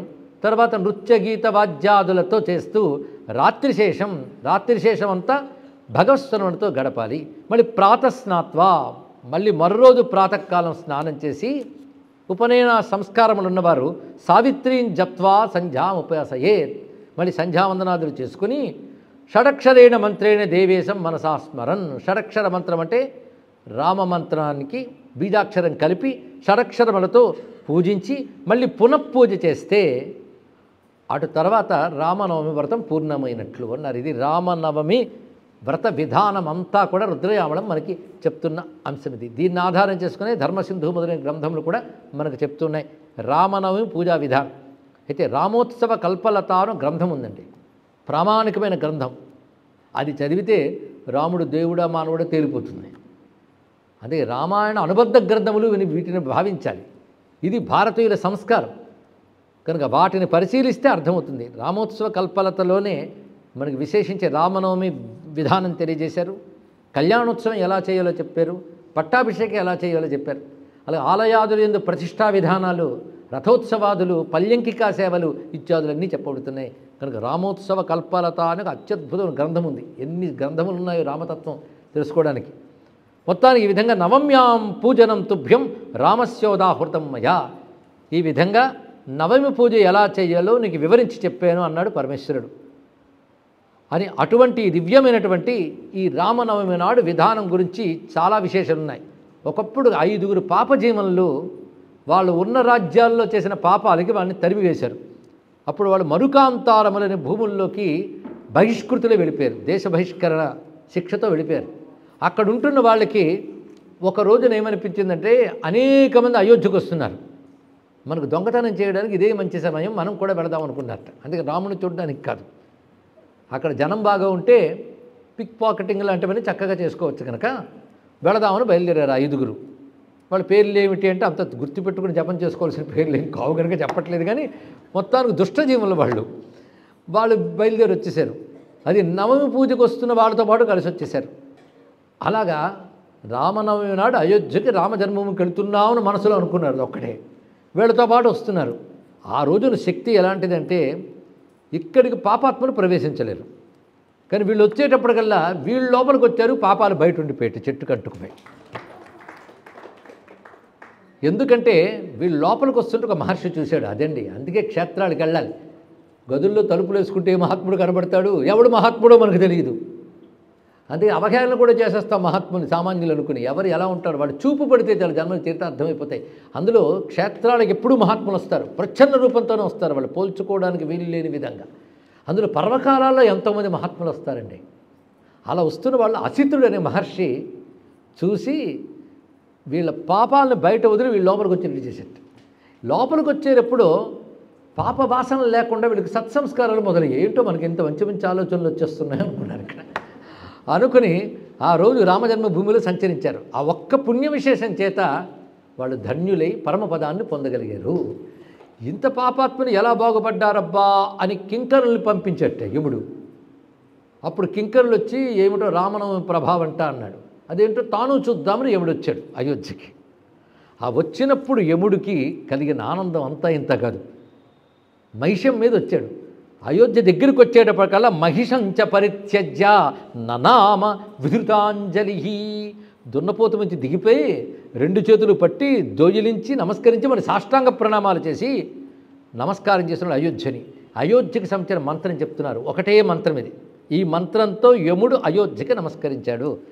ఇది తంత్రశాస్త్ర గ్రంథం కనుక అడుగడుగున మంత్రములు చెప్తున్నాడు. నిన్న కూడా చాలా చెప్పుకున్నాం కదా, ఇప్పుడు చెప్తున్నాడు. ఆదౌ ప్రణవముచ్చార్య విమలాయేతు మధ్యమః నమశ్చాంతే సంయోజ్య మంత్రోయం సముదాహృత. ఇది మంత్రం. ముందు ప్రణవాన్ని చెప్పి తర్వాత విమలాయై అనే మాట చెప్పి తర్వాత నమః అని పూర్తి చేస్తే ఇది అయోధ్య మంత్రం అన్నాడు. అంటే ఓం విమలాయై నమః. అది ఉపదేశాదులు లేనప్పుడు శ్రీ విమలాయై నమః అని కాదు అనుకోవచ్చు. కానీ అయోధ్యకు మరొక పేరు ఇప్పుడు తెలిసింది, విమల. విమల అంటే మాలిన్యము లేనిది అని అర్థం. ఇక్కడ మాలిన్యము అంటే రజోగుణ తమోగుణ దోషములు లేనిది, మాయావికారము లేనిది. మాయావికారాలతో కూడింది జగత్తు, మాయావికారాలు లేనిది పరమాత్మ. అంతే. మాయా మాలిన్యములు లేనివాడు పరమాత్మ. ఆ పరమాత్మకి పరంధామానికి భేదం లేదు. అందుకే పరంధామ స్వరూపమైన అయోధ్య విమల అని చెప్పబడుతుంది. ఎంత అందమైన పేరు దొరికిందండి. అందుకే అయోధ్యకి విమలాయై నమః అని నమస్కారం చేసుకోవాలి అని ఒక మంత్రాన్ని ఇక్కడ అందిస్తున్నాడు. సోన్వధావచ్చ వేగేన యత్ర పుర్యా ముఖం స్థితం. అలా అయోధ్యను చూసి అయోధ్య యొక్క ముఖం ఎక్కడుందో అక్కడికి వెళ్ళేట ఆ స్థానానికి వెళ్ళి నమస్కరించాడు. ఎవరైనా కనబడేటట్టు నమస్కారం చేయాలి. మనకు కనబడేటట్టు కాదు, ఎవరికి నమస్కరిస్తున్నామో వాళ్ళకి కనబడేటట్టు. వాళ్ళు ముఖంతోనే చూస్తారు కదా. అయోధ్య యొక్క ముఖస్థానానికి వెళ్ళాడు. అయోధ్య యొక్క ముఖస్థానం ఏంటో చెప్తున్నాడు. ఇది మనం చెప్పుకున్నాం. అయోధ్య మత్స్యాకారంలో ఉంటుంది అని ముఖస్థానం చెప్పడం జరిగింది. దాన్ని గుర్తు చేస్తున్నాడు ఇక్కడ. శిరస్థానం అయోధ్యకి ఏది అంటే గోప్రతారం స్థిరస్తస్యాహ. గోప్రతార తీర్థము, ఇది గుప్తార్ ఘాట్ అని చెప్పబడుతున్న గోప్రతార తీర్థము అయోధ్యకు శిరస్సు. అక్కడికి వెళ్ళి నమస్కరించాడు. తత పూర్వంతు కంఠకం, దానికి తూర్పు వైపు కంఠస్థానం వస్తుంది. తటే స్థిత్వా సరవ్యాస్తు, అలాంటి చోట సరయూ తీరులు నిలబడి సత్యాయాష్ట స్తుతి, సత్య యొక్క స్తోత్రాన్ని చేశాడు. ఎందుకు ఆ మాట చెప్పాడు? గుర్తుపెట్టుకున్నవాడు చెప్పచ్చు. సత్యాయాష్ట, సత్య అంటే అయోధ్యకు మరొక పేరు. ఇప్పుడు మరొక పేరు వచ్చింది, విమల, నందిని, వైకుంఠం, సత్య. ఆ సత్యాయాష్ట, ఆ సత్యని స్తుతించాడు. ఇప్పుడు యముడు చేసిన అయోధ్య స్తుతి వస్తున్నది. ఈ స్తుతి చాలా విశేషమైనది. రాముడి దయ కావాలంటే ఈ స్తుతి కావాల్సిందే. ఈ స్తోత్రం యమకృత అయోధ్య స్తుతి అని చెప్పబడుతున్నది. ఇవి 7 శ్లోకాలు, 7 శ్లోకి. ఆ 7 శ్లోకాలు మరి శ్రద్ధగా అనుసంధానం చేసుకోవడానికి సిద్ధమే కదా. యమరాజ ఉవాచ అయోధ్యాయై నమస్తేస్తు రామపుర్యై నమో నమః ఆధ్యాయై చ నమస్తుభ్యం సత్యాయై తు నమో నమః సరవ్యా వేష్టితాయై చ నమో మాతస్తుతే సదా బ్రహ్మాదివందితే మాతః ఋషిభిః పర్యుపాసతే రామభక్తప్రియే దేవి సర్వదా తే నమో నమః ఏ ధ్యాయంతి మహాత్మానో మనసా త్వాం హి పూజితే తేషాం నశ్యంతి పాపాని విజన్మోపార్జితాని వా అకారో వాసుదేవ స్యాత్ యకారస్తు ప్రజాపతి ఉకారో రుద్రరూపస్తు తాన్ ధ్యాయంతు మునీశ్వరా. ఇదేదో గుర్తు చేసినట్టు మీకు అనిపిస్తే సంతోషం. ఆ యా ఊ ధ్యానం అయోధ్య. ఆ శ్లోకం ఇక్కడ మళ్ళీ చెప్పబడుతున్నాయి. సూర్యవంశోద్భవానాం తు రాజ్ఞాం పరమధర్మిణాం తేషాం సామాన్యధాత్రీత్వం తథా సుకృతినామపి మహిమానం న జానంతి తవ దేవి మునీశ్వరాః కథం తు జ్ఞాయతే దేవి మందైర్బుద్ధి వివర్జితైః నమస్తేస్తు సదాదేవి నమో నమః నమో యోధ్యే పాపం నస్త్వం అపాకురు నమ అయోధ్యాయే పాపం నస్తు పాపం నః త్వం అపాకురు, మా యొక్క పాపాలు నువ్వు తొలగించు అని 7 శ్లోకములతో అయోధ్యను స్తుతించాడు యముడు. ఎప్పుడైతే ఈ స్తోత్రం చేశాడో సత్యాదేవి సాక్షాత్కరించేది ఆయన ముందు. అంటే దేవీ రూపం ధరించి అయోధ్యాదేవి కనబడింది. అయోధ్యా దర్శయామాస తన్ము స్వాం తస్య ప్రీతయే. ఆ యముడికి ఆనందం కలిగేలా తన స్వరూపాన్ని చూపించింది. వెంటనే సాష్టాంగ దండ ప్రణామం చేశాడు యముడు. అప్పుడు అమ్మవారు అంటున్నారు, వరం బ్రూహి మహాబుద్ధే ప్రీతోహంతే నసంశయ. నీ పట్ల నాకు ప్రీతి కలిగింది, నీకేం వరం కావాలో కోరుకో. యథర్థం చాకతోసిత్వం తన్మమాగ్రేచ కచ్చత. ఎందుకు వచ్చావు చెప్పు అనంటే, అమ్మ నువ్వు ప్రసన్నురాలవైతే నాకంటూ ఉండడానికి ఒక చోట అయోధ్యలో ప్రసాదించమ్మా అని కోరుకున్నాడు. దేహి స్థానంచ, ఇక్కడైతే కంఠకం అని నేను ఇక్కడ నిలబడ్డానే ఈ సమీపంలోనే నాకు ఉండేటట్టు అవకాశం ఇవ్వు. అది యమస్థల్ అని చెప్పబడుతున్నది. ఆ విధంగా చెప్పి నువ్వు పాపహారిణివని తెలిసినది. ఆ చోరులు ఏ విధంగా సద్గతులు పొందారని ఆశ్చర్యపోయి నేను వచ్చాను. ఎందుకు పొందారు ఇప్పుడు నాకు తెలిసిపోయిందమ్మా. నీ యొక్క స్పర్శ యొక్క శక్తి అది. అయోధ్యలో ప్రవేశిస్తే చాలు పాపరాశి దగ్ధమవుతుందనడానికి ఇంకా కావలసిందేముంది. దానికి తోడు పరమపుణ్యతిథి అయిన చైత్రశుద్ధ నవమి నాడు ఆ విధంగా విచ్చేయడం వల్ల మనకు జరిగింది అని చెప్పగానే అమ్మవారు తథాస్తు అని చెప్పి అంతర్ధానమైనది. అంతేగాని అమ్మవారు ఇచ్చిన గొప్ప మాట ఏంటంటే, ఎప్పటేత్ ప్రాతరుద్ధాయ, ఎవరైతే మమేదమష్టకం పుణ్యం త్వయా భక్త్యాతు యత్కృతం, నాపై భక్తితో నువ్వు ఏ అష్టకాన్ని చేసేవో దానిని చదివినటువంటి వారు పాపములు పూర్తిగా నశిస్తాయి. మరి ఇక్కడ సప్తమని చెప్పి అష్టమం అంటున్నారేమిటి అంటే, శృత్వైవ విరరామాద సూర్యపుత్ర అని చెప్పబడ్డ ఫలశ్రుతి కూడా కలుపుకొని 8 చెప్పబడుతున్నాయి. దీన్ని పఠించినటువంటి వారు సర్వ పాపముల నుంచి విడిపడుతున్నారు. అంతేకాదు సర్వాభిష్టములు పొంది రామభక్తి పొందగలుగుతారు. ఇంకేం కావాలండి? అందుకే అయోధ్యను ఆశ్రయిస్తే రామభక్తి లభిస్తుంది. ఇంకో మాట ఉన్నది, ఎవరికి సుకృతం లేదో వారికి అయోధ్య మీద ప్రీతి కలగదు అన్నారు ఇక్కడ. కానీ అయోధ్య పేరు వింటేనే రామభక్తులకు ప్రీతి కలగాలి. భగవద్భక్తులకి తద్ధామమునందు ప్రీతి ఉంటుందండి. ఆ మాట వినగానే ఆనందం కలుగుతుంటుంది. ఈ మాట రామకృష్ణ పరమహంస చెప్తారు. అయోధ్య అనగానే రామభక్తులకు ఆనందం కలగలట, బృందావనం అనగానే కృష్ణ భక్తులకు ఆనందం కలగలట. అలాగే తద్దేవతా ధామముని తద్దేవతా భక్తులు స్మరిస్తే ఆనందిస్తారు. ఇక్కడ ఒక రహస్యం ఏంటంటే, పరమపదానికి పరమాత్మకి భేదం లేదు. ఇది నేను అనడం కాదు. మీరు విష్ణు సహస్రం చదివితే వైకుంఠ పురుష ప్రాణం అని చదువుతున్నారు మీరే. వైకుంఠ అనేది వైకుంఠ లోకం యొక్క పేరు కదా, విష్ణువు పేరుగా అక్కడే చెప్పాడు.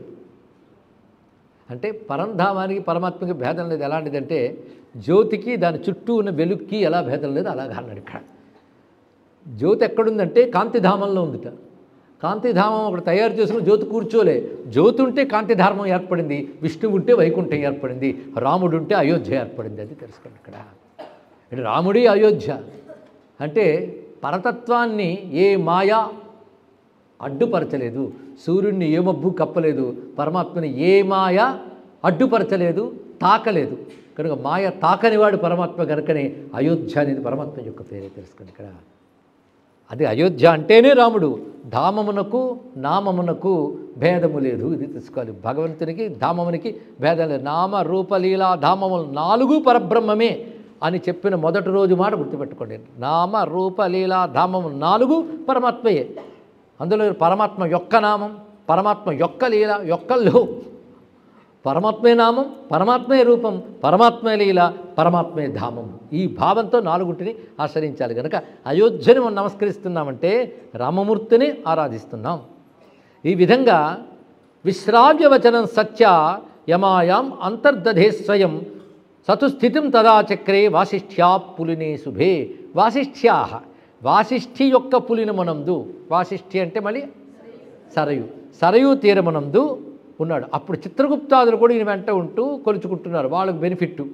తమ ప్రభు ఉన్నప్పుడు తాము ఉండొచ్చు కదా, అది వాళ్ళు తల ఉంచుకున్నారు సిగ్గుతో. ఎందుకంటే పాపాత్ములు ఎలా సిద్ధి పొందారా అని శంకించారు కదా. శంకించినందుకు సిగ్గొచ్చింది చిత్రగుప్తాదులకి. అయోధ్యలో వచ్చిన వాళ్ళకి పాపాలు పోతాయా అని సందేహించకూడదట. అయ్యో సందేహించేమే అని శంకించారు కనుక చిత్రగుప్తశ్చ తే దూత లజ్జితాశ్చా భవన్ముహు. వాళ్ళు లజ్జితులయ్యారు. ఇప్పటి వరకు చెప్పిన ఈ కథ వింటే చాలయ్యా వాళ్ళకి యమబాధలు ఉండవు అని చెప్పారు. చూసారా, కథలు వినేస్తున్న ఫలితాలు ఎలా పొందేస్తున్నాము. ఇక్కడ జన్మస్థానానికి వెళ్ళిపోయాం, రామనవమి పూజ చేసేసాం, అయోధ్య మహిమని తెలుసుకున్నాం. అటు యముడు స్తోత్రం చేస్తుంటే మనం కూడా స్తోత్రం చేసి అయోధ్యామాత యొక్క కృప పొందాం. ఇప్పుడు మరొక అద్భుతమైన విషయం చెప్తున్నారు. మరొక చోటు రామజన్మభూమి అయ్యింది, దాని మహిమే కదా ఇంతవరకు చెప్పుకున్నది.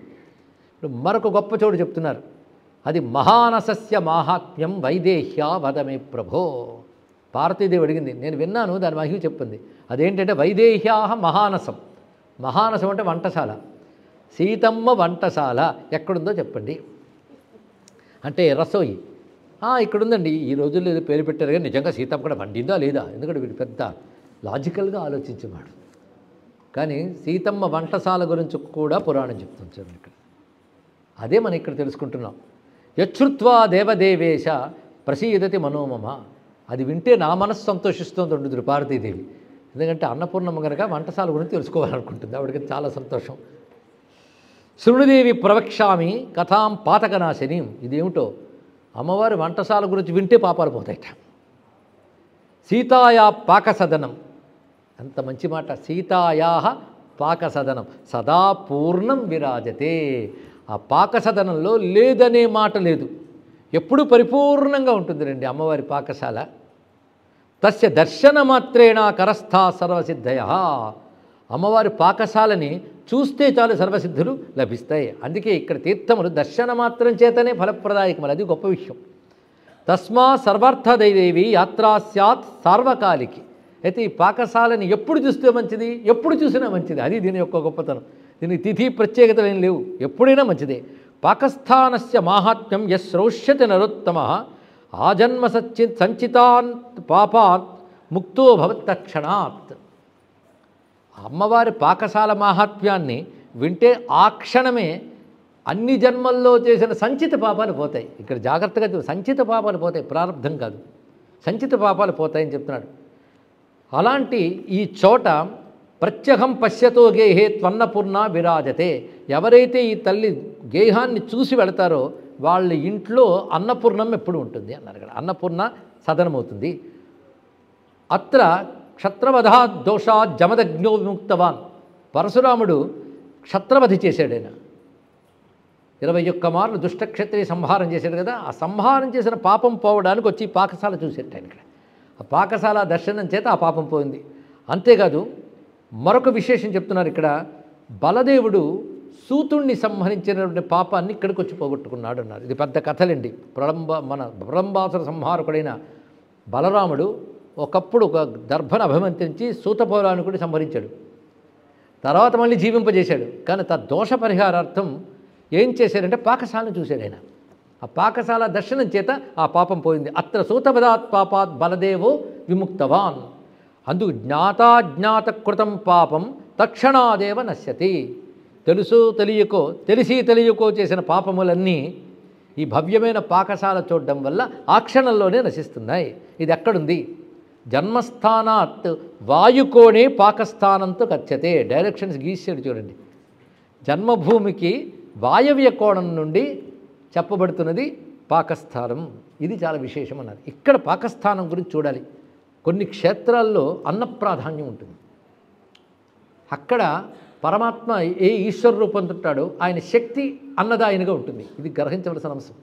కాశీక్షేత్రం వచ్చేటప్పటికల్లా విశ్వేశ్వరుడు, ఆయన శక్తి అక్కడ అన్నపూర్ణ. శైవంలో పార్వతి అన్నపూర్ణ అని చెప్పబడితే వైష్ణవంలో మహాలక్ష్మి అన్నపూర్ణ. అక్కడ అన్నపూర్ణ అదే. అన్నం అంటే ఐశ్వర్యం అని అర్థం. సర్వైశ్వర్యములు ఇచ్చేదే అన్నపూర్ణ అని. మహాలక్ష్మి అన్నపూర్ణ. కాలభైరవ స్వామికి వైకుంఠానికి వెళ్ళినప్పుడు మహాలక్ష్మీదేవి భిక్ష వేసిందిట. ఏ భిక్ష వేసిందంటే మనోరథవతి అనే భిక్ష వేసిందని స్కాంద పురాణం చెప్తుంది. మహాలక్ష్మి భిక్ష వేసింది ఏంటి అంటే అన్నపూర్ణ మహాలక్ష్మి కాదా? ఐశ్వర్యాలు ఇవ్వాలంటే ఐశ్వర్యాలు ఉండాలిగా, ఐశ్వర్యాలు ఉంటే మహాలక్ష్మిగా. కనుకనే శివుణ్ణి ప్రధానంగా చేసినప్పుడు అమ్మ పార్వతే మహాలక్ష్మి, ఆవిడే అన్నపూర్ణ. విష్ణువు ప్రధానమైనప్పుడు ఆ స్త్రీ అయిన మహాలక్ష్మి అన్నపూర్ణగా ప్రకాశిస్తున్నది. ఇలాగ విశ్వనాథుడి దగ్గర అన్నపూర్ణ ఉంటే జగన్నాథుడి దగ్గర కూడా అన్నపూర్ణ ఉంది పురీ క్షేత్రంలో. అక్కడ మహాలక్ష్మి పాకాధ్యక్షురాలని జగన్నాథ మహాత్మ్యం వర్ణిస్తుంది. ఎందుకంటే పురీక్షేత్రం అన్నప్రధాన లేదా ప్రసాద ప్రధాన క్షేత్రం. అక్కడ కొదవ లేకుండా అన్నం యుగాల నుంచి లభిస్తూనే ఉన్నది.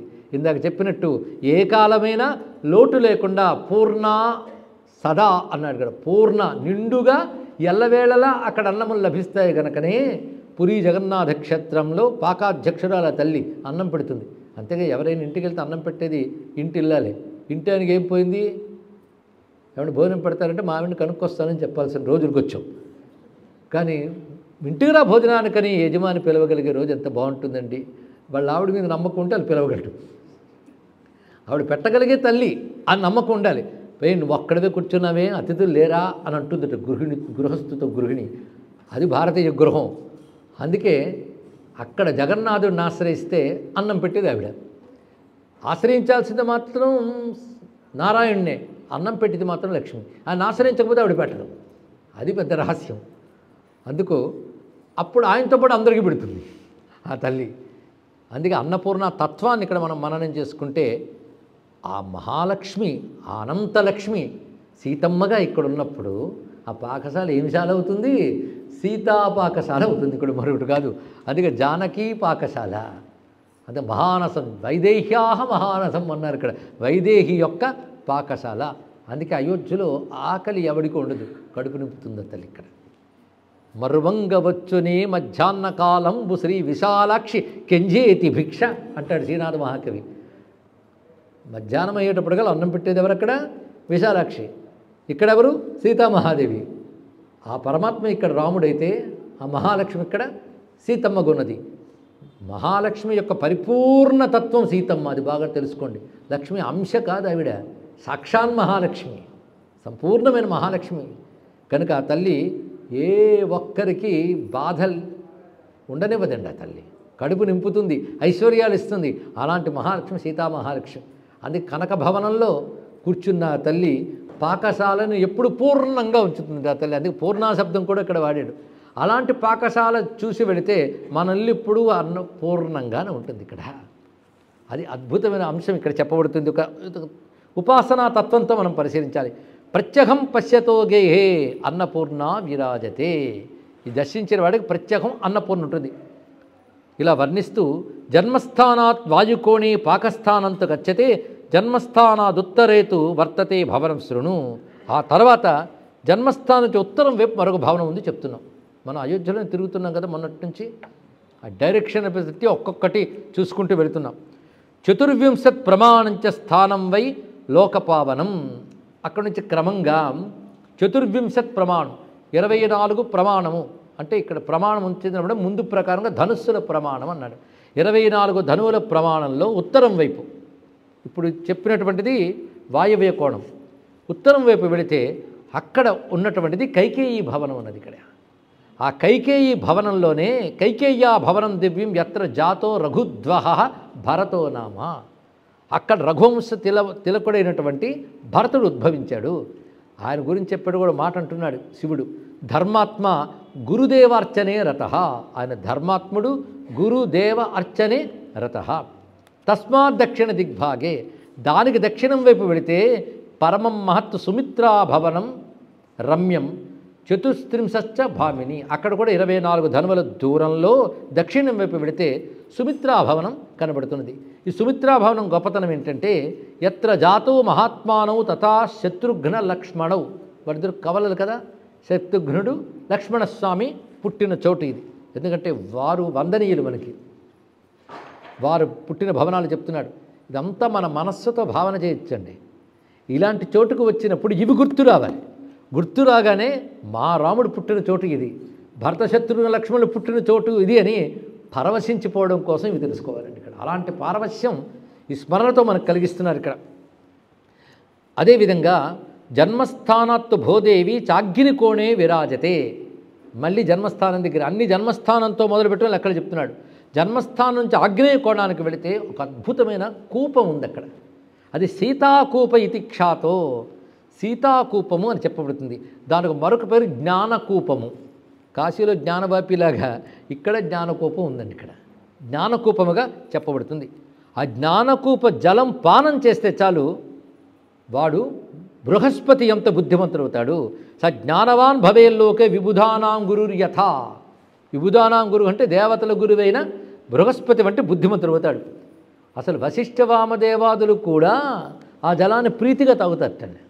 అంటే తాగడం వల్లే మొదలు వేధావులు అయ్యారు అంటే తప్పు లేదు, కానీ అనవలసిన అవసరం లేదు. అంటే జ్ఞానులు కనుకనే దాని విలువ తెలుసు కనుక అది పానం చేస్తారు. జ్ఞానం కంటే గొప్ప సంపద లేదు.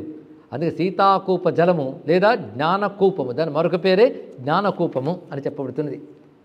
అది దివ్యమైనటువంటి స్థలం చెప్పబడుతూ దాని దగ్గర నుంచి మరికొన్ని కొండలు చెప్తున్నాడు. ఇప్పుడు ఆ చోట అలాగే ఉంచి దేవధర్మహరిస్థానాత్, ధర్మహరిస్థానం గుర్తుందా? మొన్న చెప్పుకున్న స్వర్గద్వార తీర్థం దగ్గర ధర్మహరి ఉన్నాడు. ధర్మహరి చక్ర, అదేవిధంగా మనం విష్ణు చంద్రహరి. ఇప్పుడు ధర్మహరి స్థానం నుంచి దక్షిణం వైపు వెళితే సుగ్రీవకుండము అని చెప్పబడుతున్నది. ఇక్కడ నామ్నా లోకేతు విఖ్యాతం తీర్థం సుగ్రీవకుండకం. సుగ్రీవకుండాత్ వాయవ్యే సుందరంచ మనోహరం కొండం విభీషణస్య. ఆ సుగ్రీవకుండం నుంచి వాయవ్యం వైపు విభీషణ కుండము అని చెప్పబడుతున్నది. అక్కడ అనేక రకాల యాత్రలు చేస్తుంటారు ఆయా తిథులు వచ్చినప్పుడు. ముఖ్యంగా చైత్రశుద్ధ నవమి నాడు అక్కడ కూడా యాత్ర చేస్తారు అని చెప్తున్నారు. దక్షిణే అక్కడి నుంచి క్రమంగా చూస్తూ ఉంటే హనుమత్ కొండ నిన్న మనం చెప్పుకున్నాం, గుర్తున్నదా? కోట ద్వారం దగ్గర హనుమంతుని సమీపంలో కొండమున్నది. హనుమత్ కొండం నుంచి దక్షిణం వైపు స్వర్ణఖని అని చెప్పబడుతున్న చోటు ఉన్నది. స్వర్ణస్య ఖనిరుత్తమా, దాని పేరు స్వర్ణఖని. ఖని అంటే గని అండి, తెలుగులో చెప్పాలంటే బంగారు గని. దానికి ఎందుకయ్యా ఆ పేరు వచ్చింది అంటే ఎత్ర చక్కరే స్వర్ణవృష్టిం, అక్కడ స్వర్ణవృష్టి కురిసిందిట.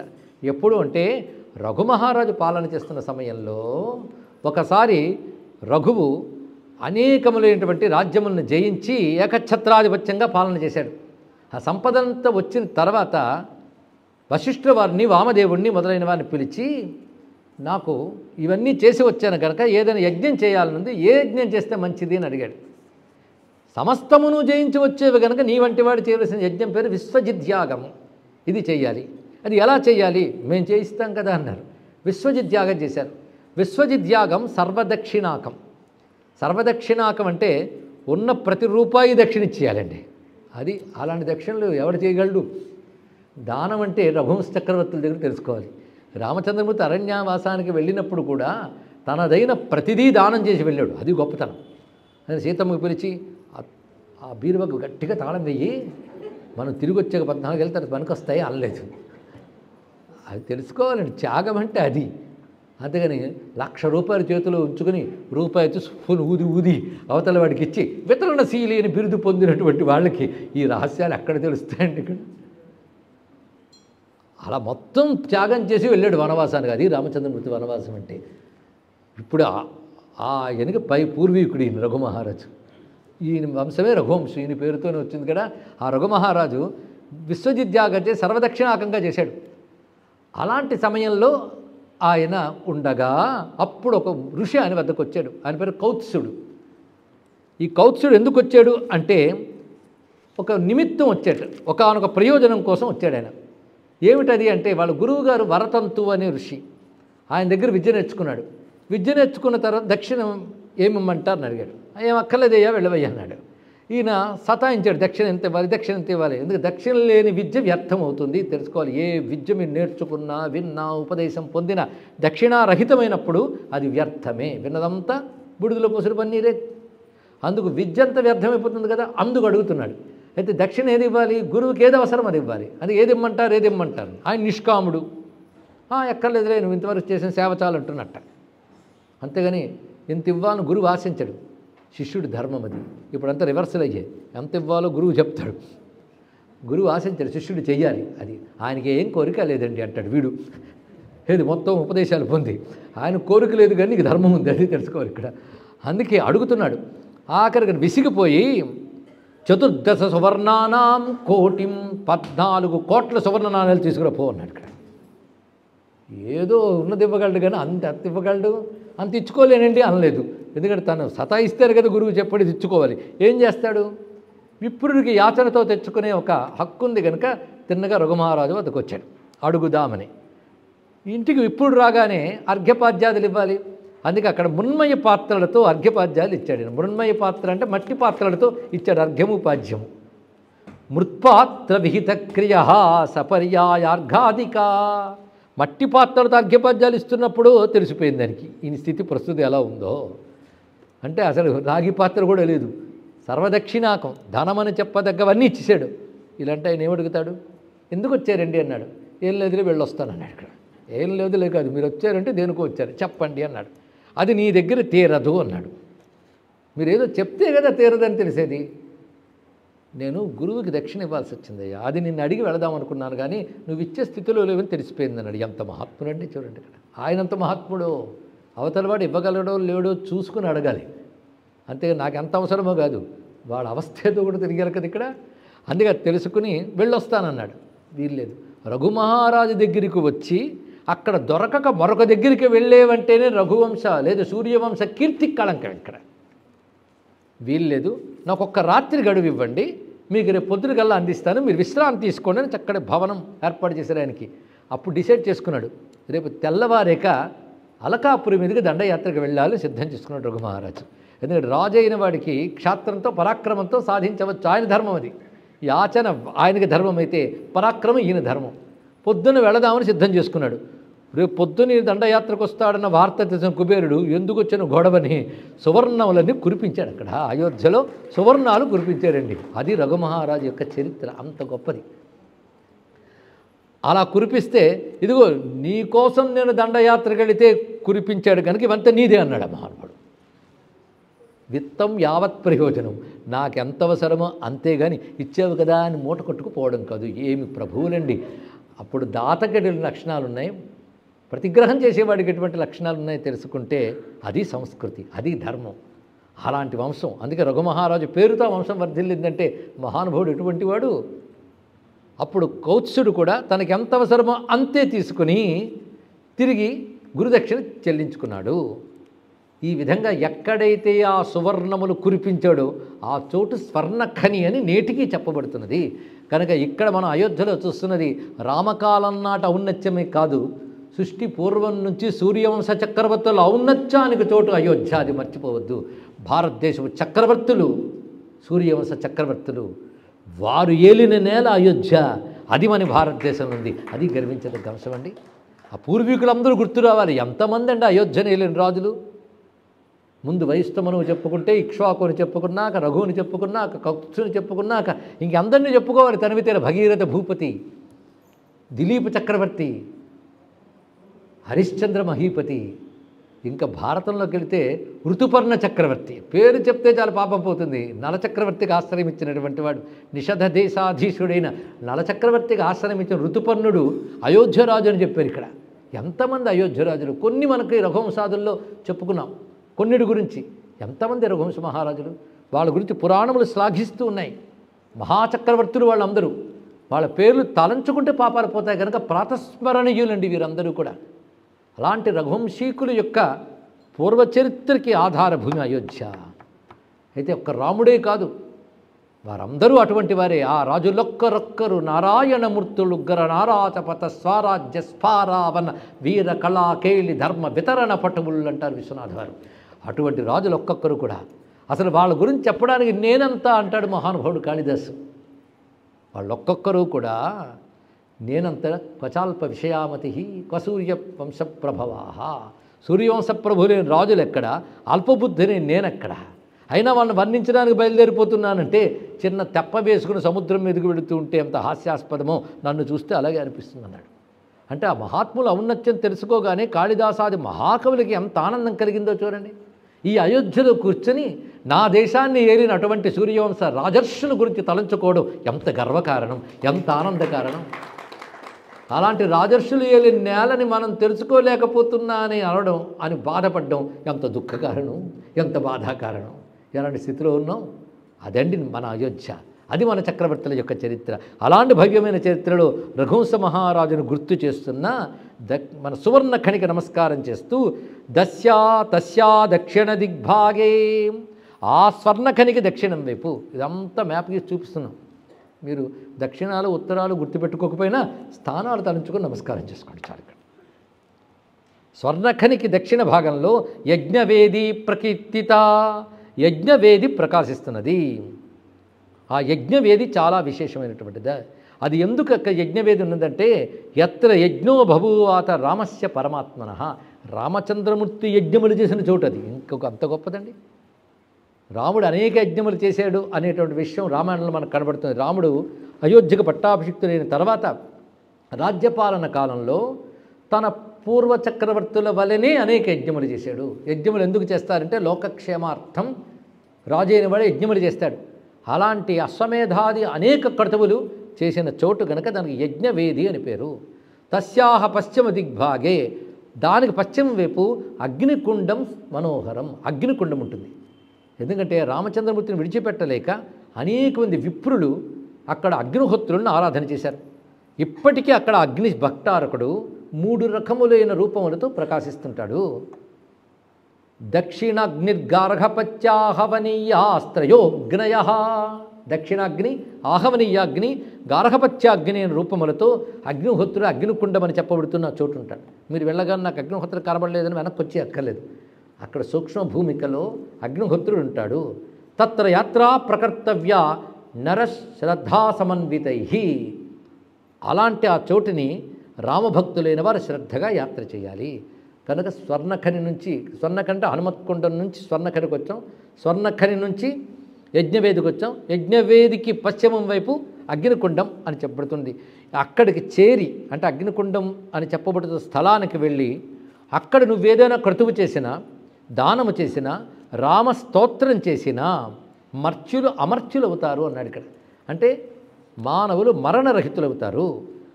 అదేవిధంగా అక్కడ వస్త్రస్వర్ణాది దానములు కూడా విశేషమైన ఫలితాన్ని ఇస్తాయి అని చెప్తూ, యజ్ఞవేద్యా దక్షిణేతు, యజ్ఞవేదికి దక్షిణం వైపు ఒక సంగమ ప్రాంతం ఉంది. సంగమం అంటే 2 నదులు కలిసిన చోటు. సరయూ నది తిలోదకి అని చెప్పబడుతున్న నదితో కలిసిన చోటు యజ్ఞవేదికి దక్షిణం వైపు కనబడుతున్నది. తిలోదకి సరయ్యాస్తు సంగత్యా భువి విశ్రుత, ఆ రెండింటి సంగమం. ఎప్పుడైనా 2 నదులు కలిసాయంటే ఆ సంగమం శక్తివంతమైన క్షేత్రం అవుతుంది. అక్కడ దివ్యశక్తి ఉంటుంది ఎక్కడైనా సరే. అలాంటిది సరయూ నది తిలోదకి తీర్థంతో కలుస్తున్నటువంటిది. అక్కడ స్నానం చేసినట్లయితే రోగనాశనం జరుగుతుంది. కొన్ని తీర్థాలకు కొన్ని ఫలితాలు చెప్పాడు.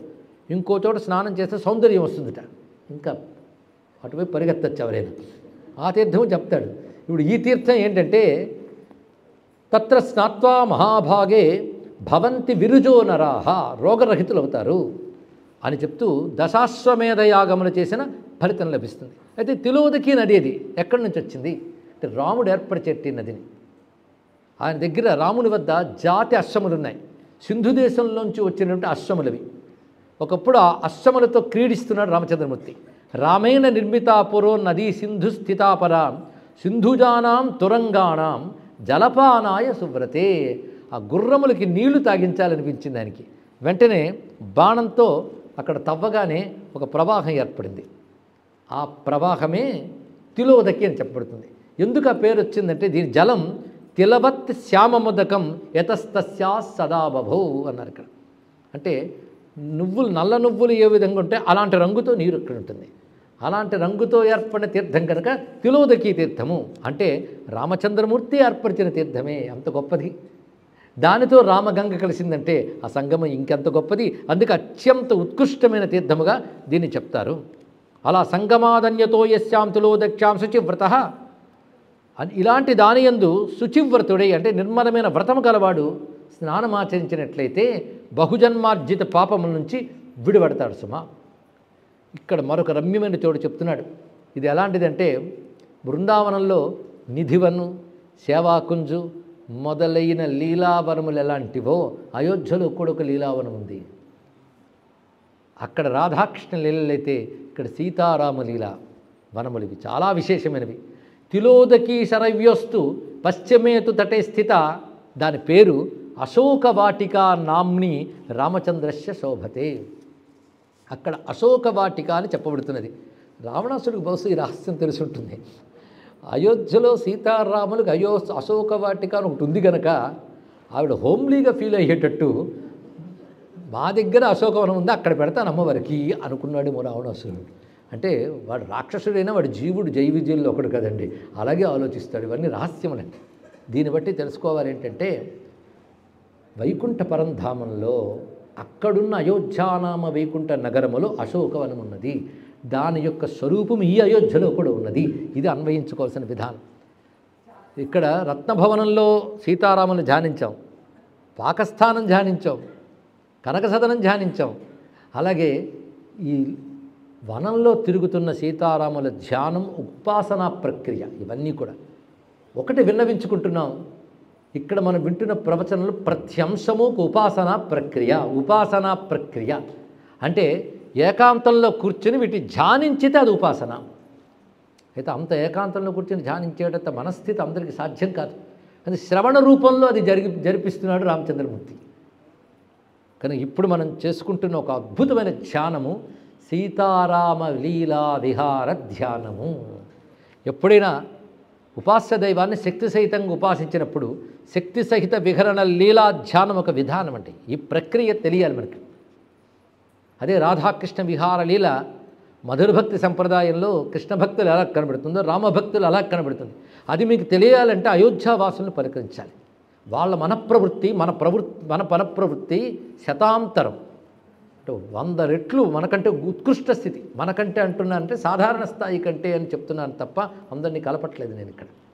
అంటే ఏదైనా ఒక ధామంలో ఉన్న వాళ్ళ ఆలోచన విధానం ధామానికి దూరమై అప్పుడప్పుడు బ్రతుకుతూ మేము భక్తులమని గర్వించే వారి విధానానికి తేడా ఉంటుంది అక్కడ. ఆ ప్రేమ ప్రవృత్తి చాలా విశేషం. ఇక్కడ మీరు పరిశీలించారో లేదో, ఇక్కడ పుట్టి పెరిగే అవధివాసులకి రాముడు అనేవాడు ఒకనాటి దేవుడు కాదు, నేటికీ రాముడు ఇక్కడ ఉన్నాడనే భావం. అది ఒక ఆలయం కాదు, అయోధ్య అడుగడుగునా వాళ్ళు ఆ భావంతో ఉంటారు. మీరు ఇక్కడ గమనిస్తే ప్రతివాడి నోటా రామనామమే కాదు, సీతారాం. విన్నారా? సియారాం, సీతారాం. అంటే మనమైతే ఒట్టి రామ్ అంటాం, వీళ్ళు ఒట్టి రాముడిని అనరు. అది వీళ్ళు గొప్పతనం. సీతారాం అంతే. సీతారాం అదే ఇక్కడ మరొకటి లేదు. సీతా సహిత రామధ్యానం చాలా విశేషమైనదండి, చిన్న విషయం కాదు. ఇది గ్రహించవలసిన చాలా గొప్ప విషయం. అందుకే పాశ్చాత్య దేశాల నుంచి వచ్చేసిన ఒకానొక ఇంజనీరు బ్రిటిష్ వారు పరిపాలిస్తున్న సమయంలో బ్రిటిష్కి చెందిన ఇంజనీరు హిమాలయ ప్రాంతాల దగ్గర ఒక సేతువు నిర్మాణం చేస్తున్నాడు అతను. కానీ ఆ సేతువు నిర్మించడం కష్టమైపోయింది ప్రవాహానికి. ఒకరోజు రాత్రి చూసేటప్పటికల్లా అది గండిపడి నీరు బయటకు వచ్చేస్తుంది. ఆ సమయంలో దాన్ని ఎలా పూడ్చాలో తెలియలేదు. అక్కడ వాళ్ళందరూ రోజు సీతారాం అనడం విన్నట్టండి నేను. ఆయన ఇప్పుడు ఏర్పడిన విపత్కర పరిస్థితిని చూసి ఒక్కసారి ఇది పూడ్చబడితే బాగుండని సీతారాం అనడం మొదలుపెట్టాడు ఆయన ఇక్కడ అని. అలాగే వెళ్ళి రాత్రి నిద్రపోయాడు. ఎలాగా గండి పూడ్చబడుతుందో తెలియట్లేదు, ప్రవాహమా కొట్టుకొస్తుంది. పొద్దున్న లేచి వచ్చేటప్పటికల్లా ఆశ్చర్యం ఏంటి అంటే గండి పూడుకుపోయిందండి. ఏ విధంగా అని చెప్తే అతడికి దృశ్యం కనబడింది. అక్కడ ఒక 2 యువకులు వచ్చి ఆ గండి పూడ్చేట. అక్కడ ఆ యువకులు కూలీల్లో అవరుకారు, మహా తేజస్సుతో ప్రకాశిస్తున్నట్ట.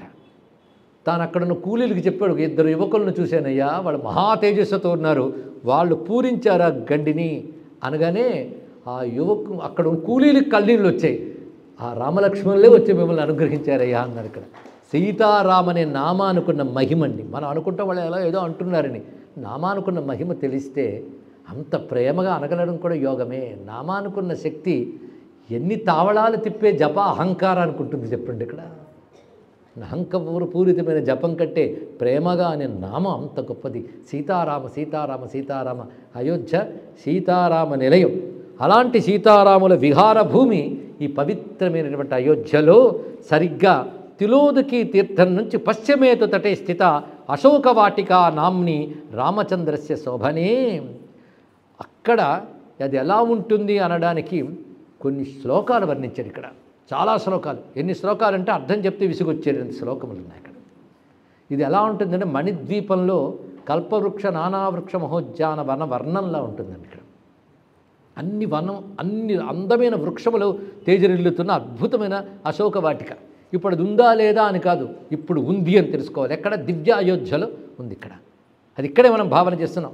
చందనాగరు చూతశ్చ తుంగకాలయకైరపి దేవదారు వనిశ్చాపి సమంతాదుపశోభిత చంపకాగరు పూర్ణాగ మధుకపనసానసై శోభిత పారిజాతశ్చ విధూమజ్వలన ప్రభై లోధ్రనీపార్జునైర్నాగై సప్తపర్ణాతిముక్తకై మందార కదళీ గుల్మలతాజాల సమావృత ప్రియంగుభి కదంబైశ్చ తథా వకుళకైరపి జంబూభిర్దాడిమైశ్చైవ కోవిదారైశ్చ శోభిత సర్వదా కుసుమైరమ్యై ఫలవద్భిర్మనోహరమై దివ్యగంధ రసోపేతై తరుణాంకురపల్లవై తథైవ తరుభిర్దివ్యై శిల్పిభి పరికల్పితై చారుపల్లవ పుష్పాఢ్యై మత్తభ్రమరసంకులై కోకులైర్భృంగరాజైశ్చ నానావర్ణైశ్చ పక్షిభిః శోభితా శతసశ్చిత్రై చూతవృక్షవతంసకై శాతకుంభనిభా కేచిత్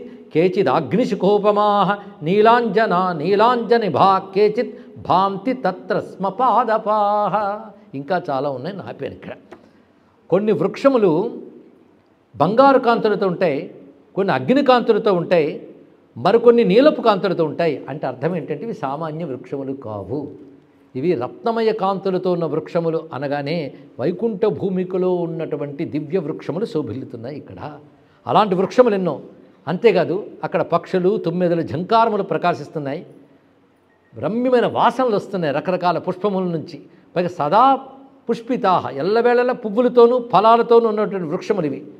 పైగా మాణిక్య కుసుమోపేత, మాణిక్య కుసుమములు, అలాగే స్ఫటికముల వంటి పళ్ళు ఇలాంటివి ప్రకాశిస్తున్నాయి. అంటే ఆ వృక్షములే అతిలోకములు అయినటువంటి వృక్షములు ఉన్నాయి. రమ్యమైన కోనేరులు అక్కడ ఉంటాయి, అనేకమైన కోనేరులు ఉన్నాయి.